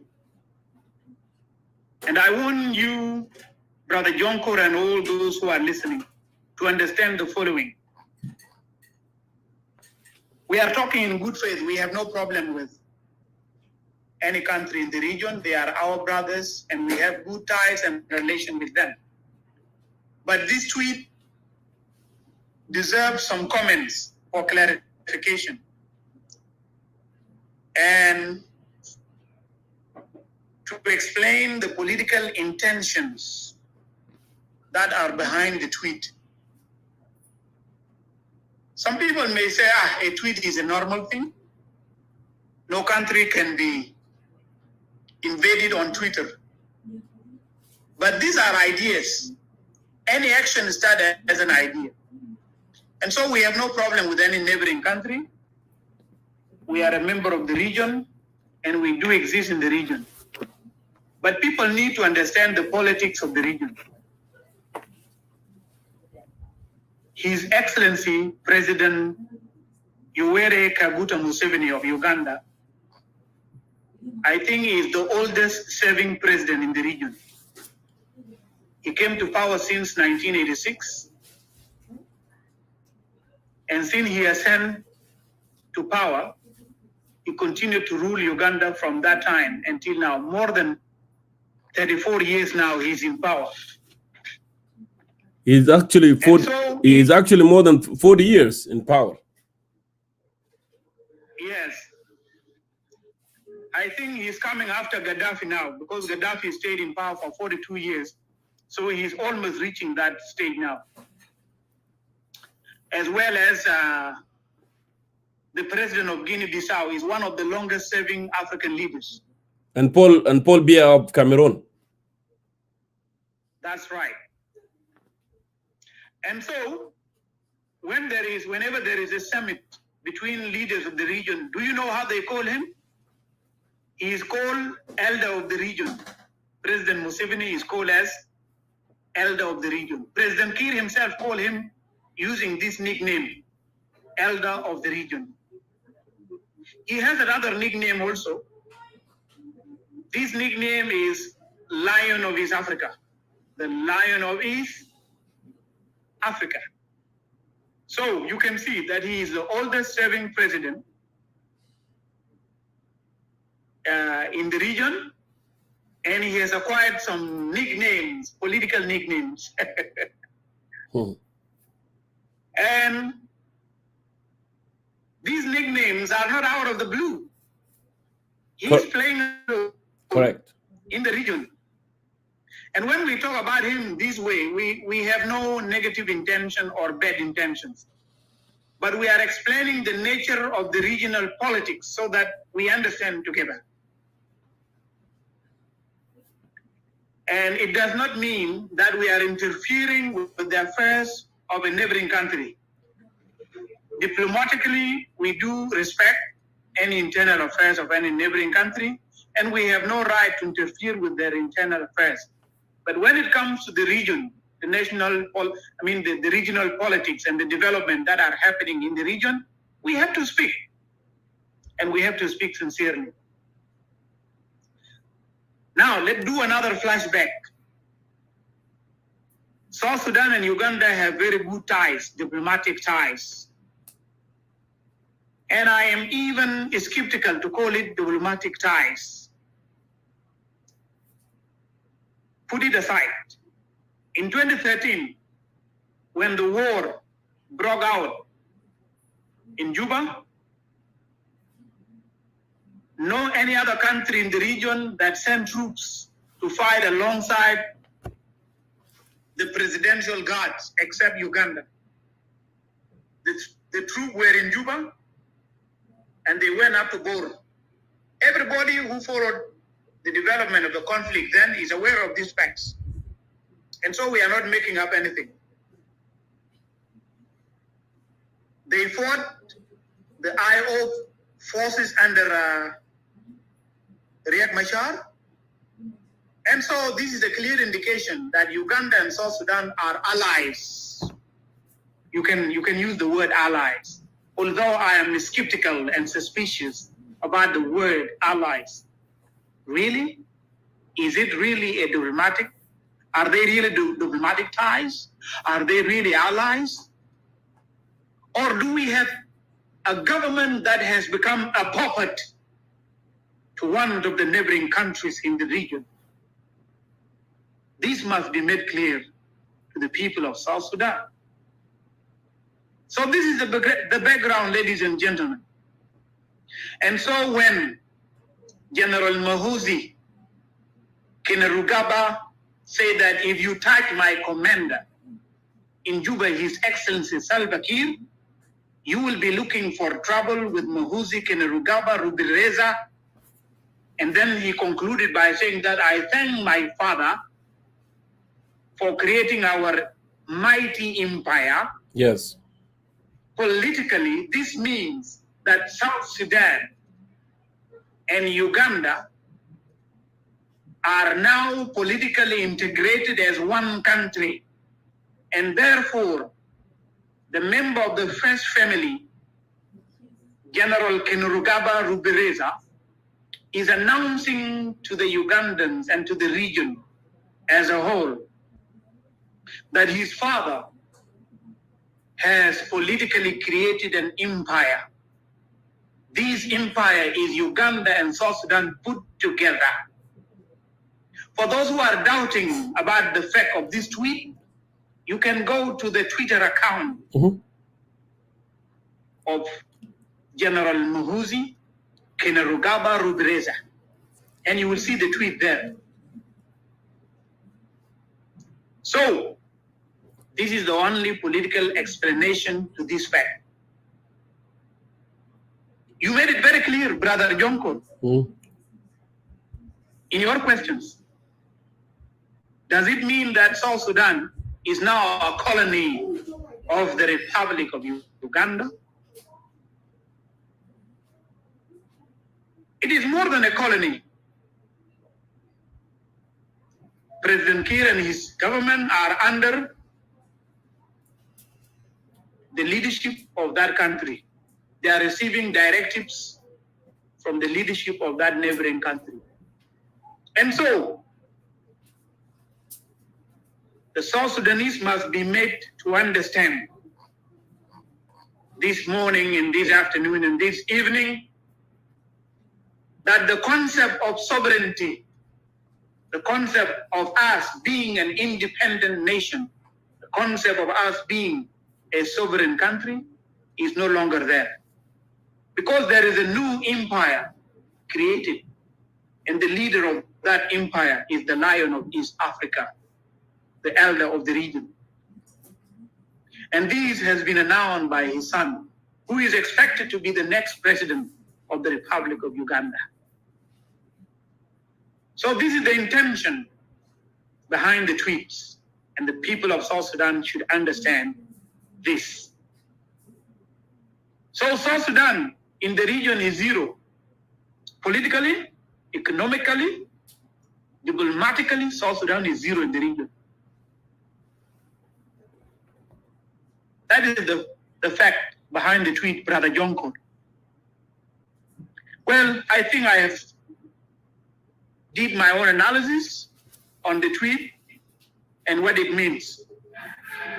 Now, I will allow the rest for you to comment on if you would wish to do so. And for our brothers who would get chances later on to have their comment or to react to our discussion. Thank you. Sas Dengdida York and Ashkurak, thank you so much for coming and here and answering all these questions. I know our discussion will continue on Clubhouse. I think with this, we are done here, but we will continue in Clubhouse. But it's worth to note that people of South Sudan, we have been talking for quite some time. And we have been feeding you with information. We have been telling you what autocratic regime is doing in Juba, actually. They are not for your interests. They are not there for your interests. President Kiir spoke in 2017 as well, and he said, to leave the power, what is my incentive? He didn't see it as a leader. Didn't see it from a leader perspective, that actually if I leave the power, that means to open a window of peace and stability in my country. Because people of South Sudan, in the national dialogue that he initiated, have spoken, and they said, in order for this country to move forward, President Kiir and Dr. Young Machar must exit political life.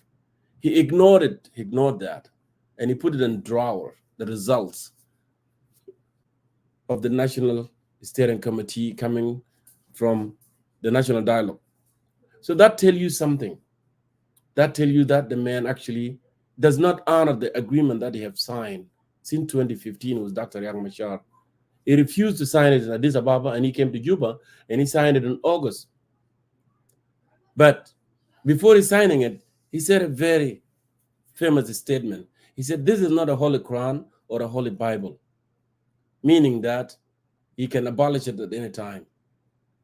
And in fact, actually he did. In 2016, July, he created war again. The war that made Dr. Young Machar left for Congo and came back again and resumed the fight. People of South Sudan should have noticed something about that.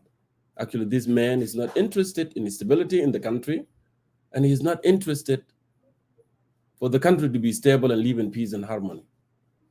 The same, he signed that peace agreement again without honoring it. The deal of September 12, 2018, which is not being implemented in Juba. And again, went ahead with an extension.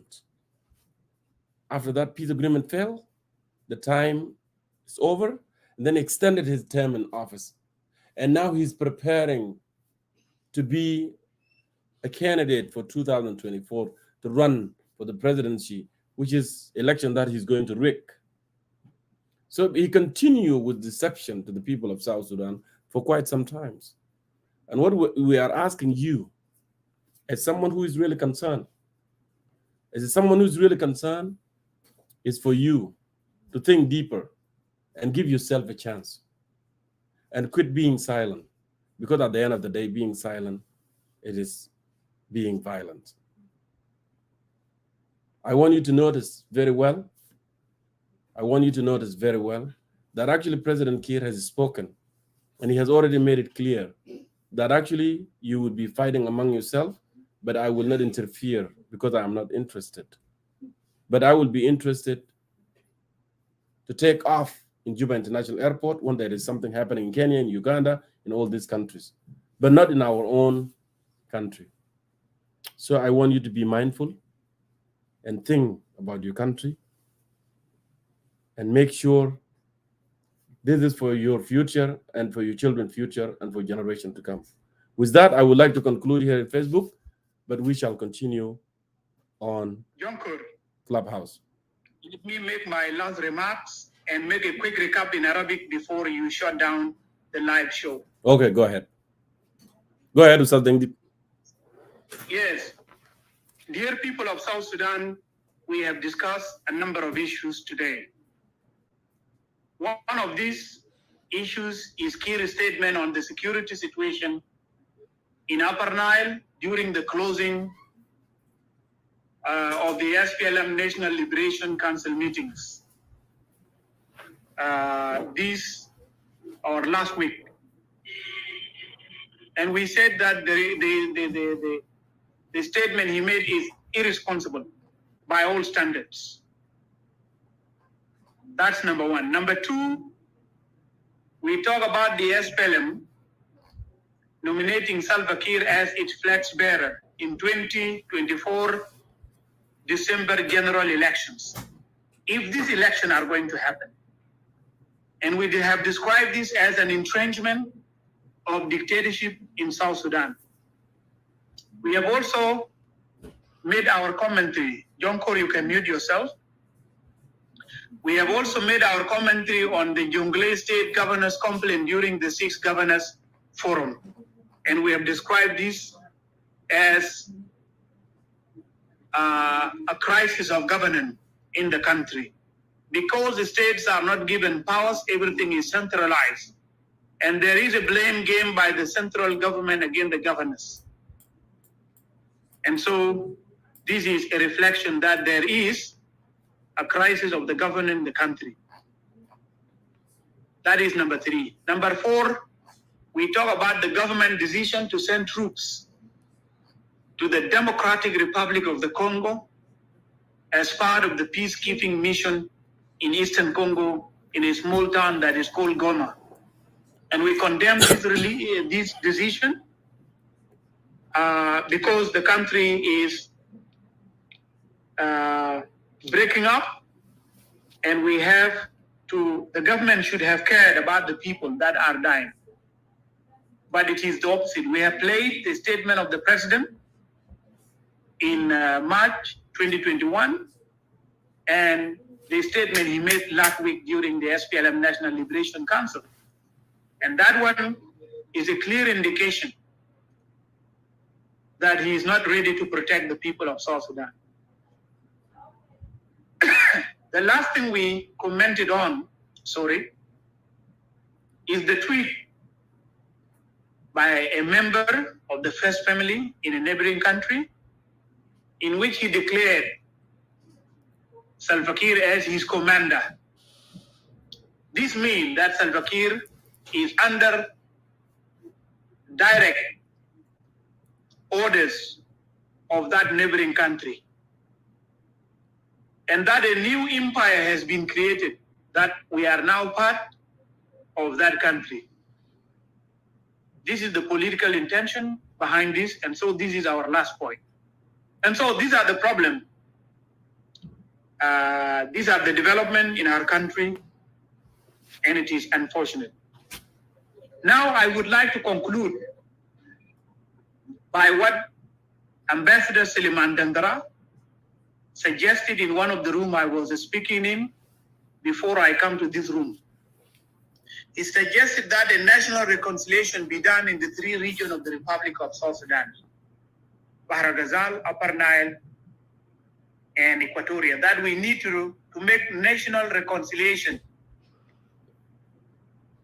in the light of the present crisis that are happening in the country. We need as the people of South Sudan to put aside all our differences and reconcile so that there is peace in our country. This is what was suggested by Suleiman Dandara. Now I want to add something, and what I'm going to add is not what Suleiman Dandara said. It is my own, and so don't mix between the two things. What I want to add is that we have to reconcile as the people of South Sudan, put aside our differences, and after we reconcile, we have to unite and push this government. We have to drive this government, in the word of late Dr. John Garang, we have to drive this government into the sea so that we free ourselves forever and we free our coming generation from this bad governance of President Salva Kiir, and install a new leadership and create a democratic transformation in the country. This is what needs to be done after reconciliation in the country. Because the country is engulfed in terrible problems, problem of insecurity, problem of death, disintegration of the country. We should not allow our country to disintegrate under our watch. It should not be allowed at all. We are the people who stood with the movement, the SPLM and SPLA during the movement. We contributed our cows, our goats, our sorghum, our everything for the liberation of the land. After the land was liberated, it is now controlled by a few people. And these people don't care about our sacrifices, our sons that have died in the battle in every house in South Sudan. They don't care about the sacrifices that we made at the people. What they care about is remaining in power. Now it is time for us to rise up as the people of South Sudan and send them to the river. They have to get drowned there in the river. This is our message to the people of South Sudan. So you, the people of South Sudan, you are the mighty people in the region. You have been mentioned in the Holy Bible in Isaiah chapter 18 as the mighty and brave people. That is our character. You need to rise up now. You need to send this dictatorship that is being entrenched in the Republic of South Sudan through the SPLM National Liberation Council. You have to set up an end. It has been summed up in a cartoon in which a table has been drawn, and the table is standing on the people, and the politicians are the one playing the chess. The comment was very clear: if the people rise, the game will come to an end. So let us rise, and the game will come to an end. The chess is being played on our back. Let us rise and turn the table upside down, and the game will come to an end. This is our message to all the people of South Sudan. Let us free ourselves from this permanent psychological torment which is being imposed on us by the dictators in Juba. That's our message. This is what will free our country. This is what will bring change. This is what will bring democratic transformation to our country. أيها الشعب الجنوب السوداني الحبيب، نحن تكلمنا في تطورات كثيرة جدا. التطورات ديل 5 في العدد. اتكلمنا عن تصريحات بتاع الرئيس سلفا كير اللي هو قال فوق انه في حرب على النيل وما بقدر بيوقف الحرب. التصريحات دي تصريحات غير مسؤولة وبيعكس لنا كشعب انه زول ده رفع يده من الحماية بتاعتنا. والدستور في المادة 101 المادة ألف بيقول انه الرئيس لازم يحافظ على الأمن والكرامة بتاع الشعب بتاع ساوث السودان. الرئيس تنصل عن هذه مهمة بتاعت حماية بتاعت الشعب وحدود بتاعته والسيادة بتاعت الكرامة بتاعته، لأنه قال ما بقدر بيرسل، ما بقدر بوقف الحرب. وقال قبل كده إنه ما بقدر بيرسل الجيش. وجونكور شغل لكم الفيديو بتاعه للتذكير بالجديد. ده قضية رقم 1. ناس بيموتوا في المملكة بتاعت شلو، ناس بيموتوا في شرق نوير، ناس بيموتوا في بحر غزال، ناس بيموتوا في إكواتوريا، والحكومة ما داير يتدخل عشان ينقذ الشعب. ده بيعني إنه الشعب ده خلوه يموت ويعاني ويقضي على نفسه. الميليشيات المسلحة بتاع النيل أطلقوا يدينهم عشان يقتلوا ناس. المعنى بتاع التصريحات بتاع الرئيس. في خطوة رقم 2 اتكلمنا عن إنه مجلس التحرير القومي اللي هو أعلى جسم في البناء التنظيمي للحركة الشعبية لتحرير السودان رشح سلفا كير كمرشح بتاعته في الانتخابات بتاع ديسمبر 2024. لأن الانتخابات ده هيقوموا في ديسمبر 24 حسب الجدول الزمني بتاع التمديد اللي عملوه شهر 8. لأن الحكومة هينتهي شهر 2 يوم 22 شهر 2 2025، والانتخابات هيقوموا قبال نهاية بتاعت سنة وبداية سنة بتاع 2025. سلفا كير الآن رشحوه. الترشيح بتاع سلفا كير ده يعني إنه خلاص حاجة اسمه الديكتاتورية عملوا له أساس في ساوث السودان. ده المعنى بتاع كلام ده. مجلس تحرير بارك الديكتاتورية في ساوث السودان. ده المعنى بتاع الكلام ده. ومن هسه ده البلد دخل في ديكتاتورية جديدة أشد خطورة من أي وقت فات. ما عايزين نتكلم مع أخواننا القاعدين في الآيو كويس، لأنهم خلاص بيبقوا محاصرين سياسيا بالكلام ده. اتكلمنا برضو عن تصريحات بتاع الحاكم بتاع الجنجلة في الملتقى بتاع الحكام، الاجتماع بتاع الحكام اللي عملوه في جوبا الأسبوع اللي فات. الزول ده اشتكى إنه ما في قروش بودوا للولايات، ما في قروش لناس الأمن، ما في قروش للموظفين في الولايات.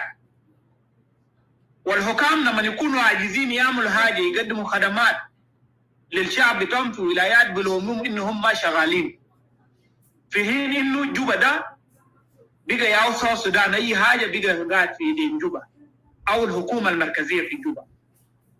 أننا فسرنا كلام ده وقلنا بيعني إنه في أزمة بتاعت الحكم في البلد، وإنه الحاكم ده بقى شجاع شديد وبقى يتكلم عن إنه الكلام ده ما مقبول، وبقى عامل احتجاج اللي هو الحاكم ديناي جوك شاغور ده زول بتاع مجموعة سوا في حكومة بتاع شركاء الحكومة بتاع الاتفاقية المنشطة. آخر حاجة اتكلمنا فوق يمكن ده إرسال أو قبل الأخير ده إرسال بتاع الجيش. حكومة عمل قرار إنه يرسل الجيش بتاعنا وشغلنا لكم فيديو وأنتوا شفتوه وسمعتوه. يرسلوا الجيش لكونغو عشان يمشي يعمل حفظ سلام هناك في منطقة بيسموه جوما شرقي كونغو، في حين إنه الناس قاعدين بيموتوا في على النيل، في حين إنه البلد بتاعنا داير يفرتك. السؤال اللي طرحناه إنه نعمل حماية بتاعت سلام في المنطقة ولا نرتب بيت بتاعتنا أول داخليا، أول نبقى كويسين، أول أكل كويس، أول يكون في أمن كويس، أول كل زول يسافر بحرية بتاعه ما في مشكلة، أول يكون في قروش كل شهر، ما في يكون في مرتب قاعد يتأخر في شهر. بعد ما نبقى كويسين كده نقدر نساعد اخواننا القاعدين معانا في الاقليم او في المنطقه. لكن الحكومه ما عمل الكلام ده، وتصريحات هذا الرئيس ده اكبر دليل.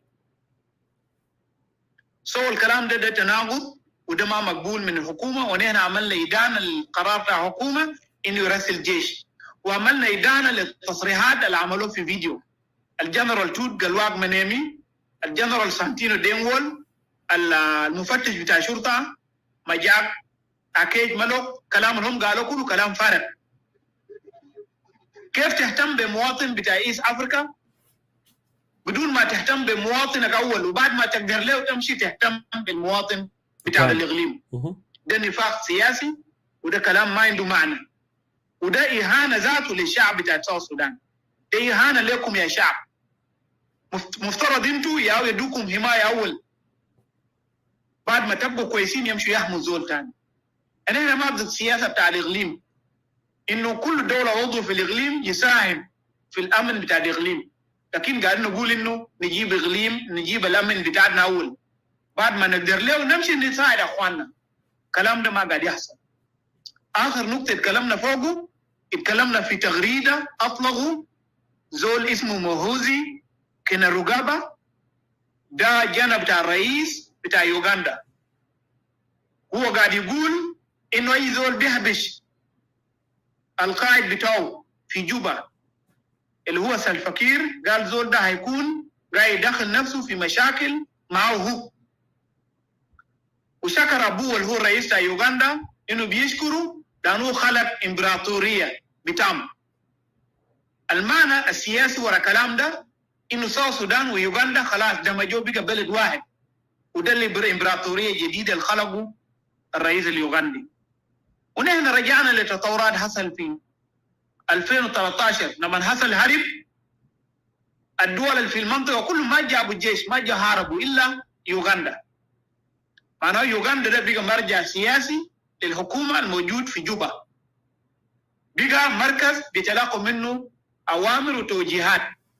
سلفا كير ده بدل ما بقى رئيس دوله بقى مجرد شنو قائد عسكري او بقى ضابط صغير، والقائد الاعلى بتاعه ده الرئيس بتاع الدوله الجاره بتاعتنا ده. ده المعنى بتاع الكلام ده.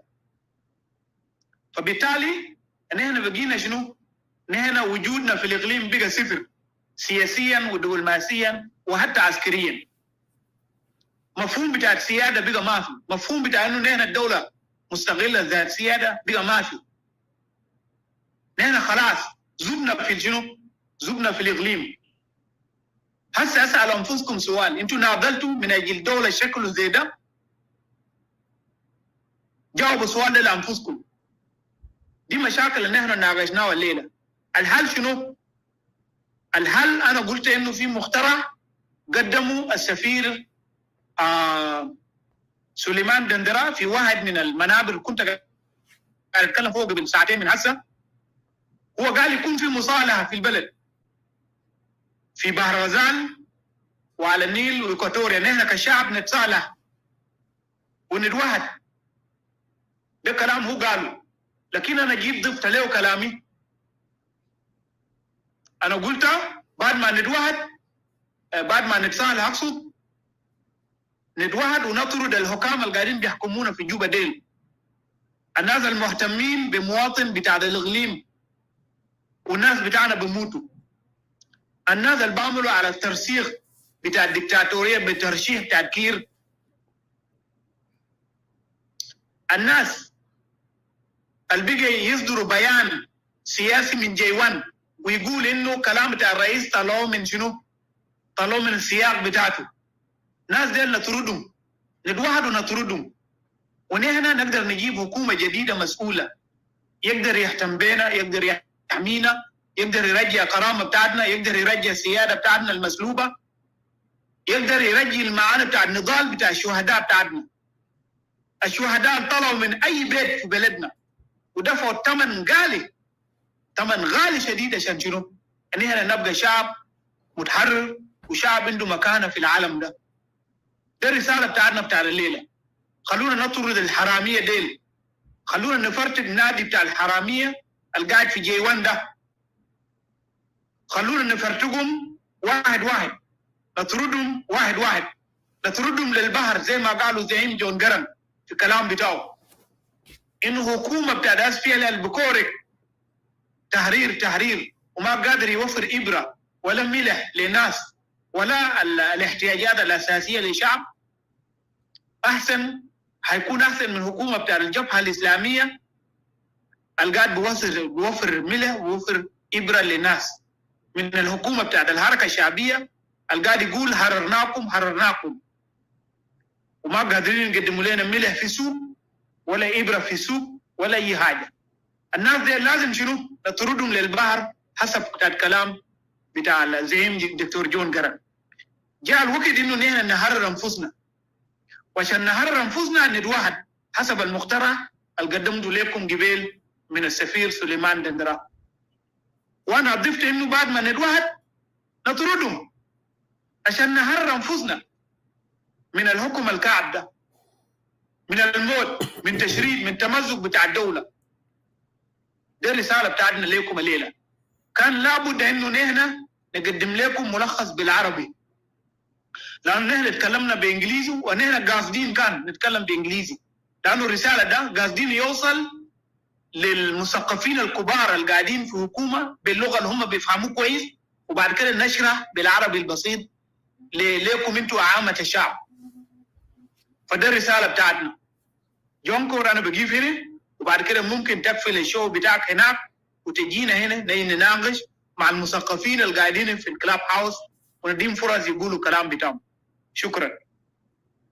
استاذ دنجيد انا اشكرك كل الشكر. الكلام كله يتقال، ما في كلام ده احنا هنكرره، احنا كلمنا كتير واحنا قاعدين ننبه الشعب دائما انه الحكومه الحاليه حكومه كير ميار ما فوق هناك من اجلك، هو من اجل نفسه، هو من اجل انه يقعدوا ويترزقوا باملاك البلد.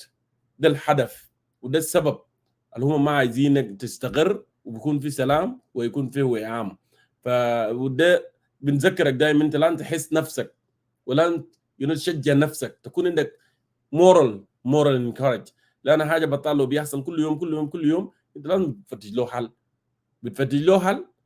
له حل ولازم تتكلم عشان تفايند ذا واي. لكن انت لو قاعد كده بس يقول يا اخي خلاص يا ما حاجه دي كده وحاجه دي انت لو عيان انت بتفتش حتى الشجره ساعتها بتقطعه وبتسخن في مويه تشرب عشان تتعالج.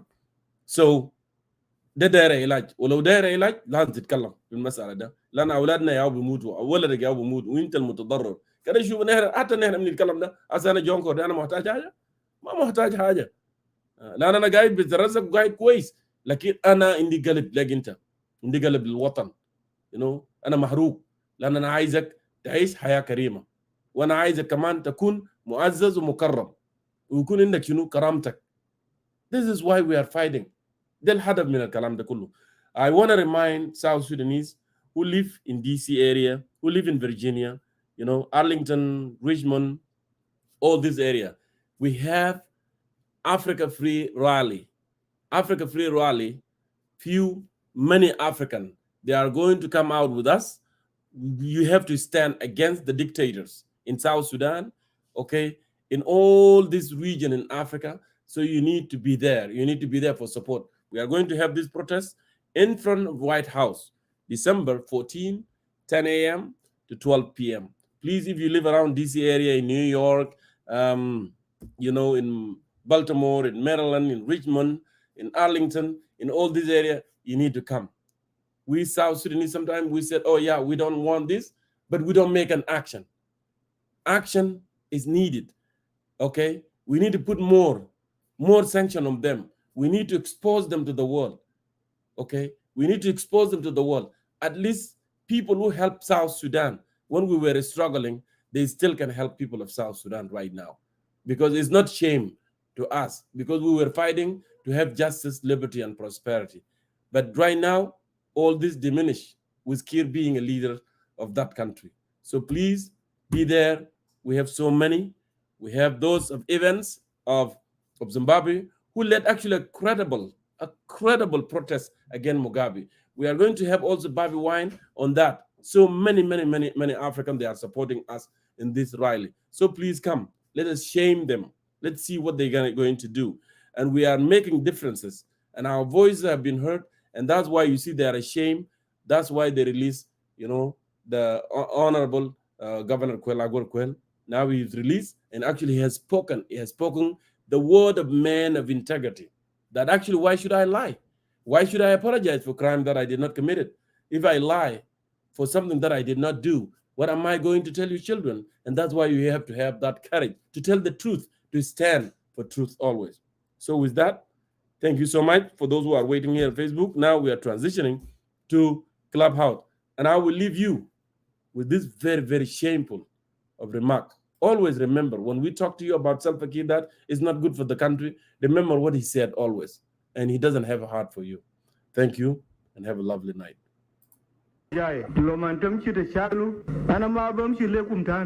wala bayi na yi komiti shaniyam shi le mantiga bitat chakala da shwaye jej bitai da ana baje bu jambi na gardon nafsi be jej da wal bolis kuna shufit kum beji men wen ay zol al batrudu bade ne nu yejri ya u beji ni hine da. So I have decided that no ay chakala tane ma bu wadi fo wala askari wala bolis makalikum da chakal lakad ma one section yejri manatane lo man tajri man zol kan bi shakal mak وتجي هنا ده انا بيجي بساعدك انا بدافع عنك وبعدك ما تتكلم تاني كراجل.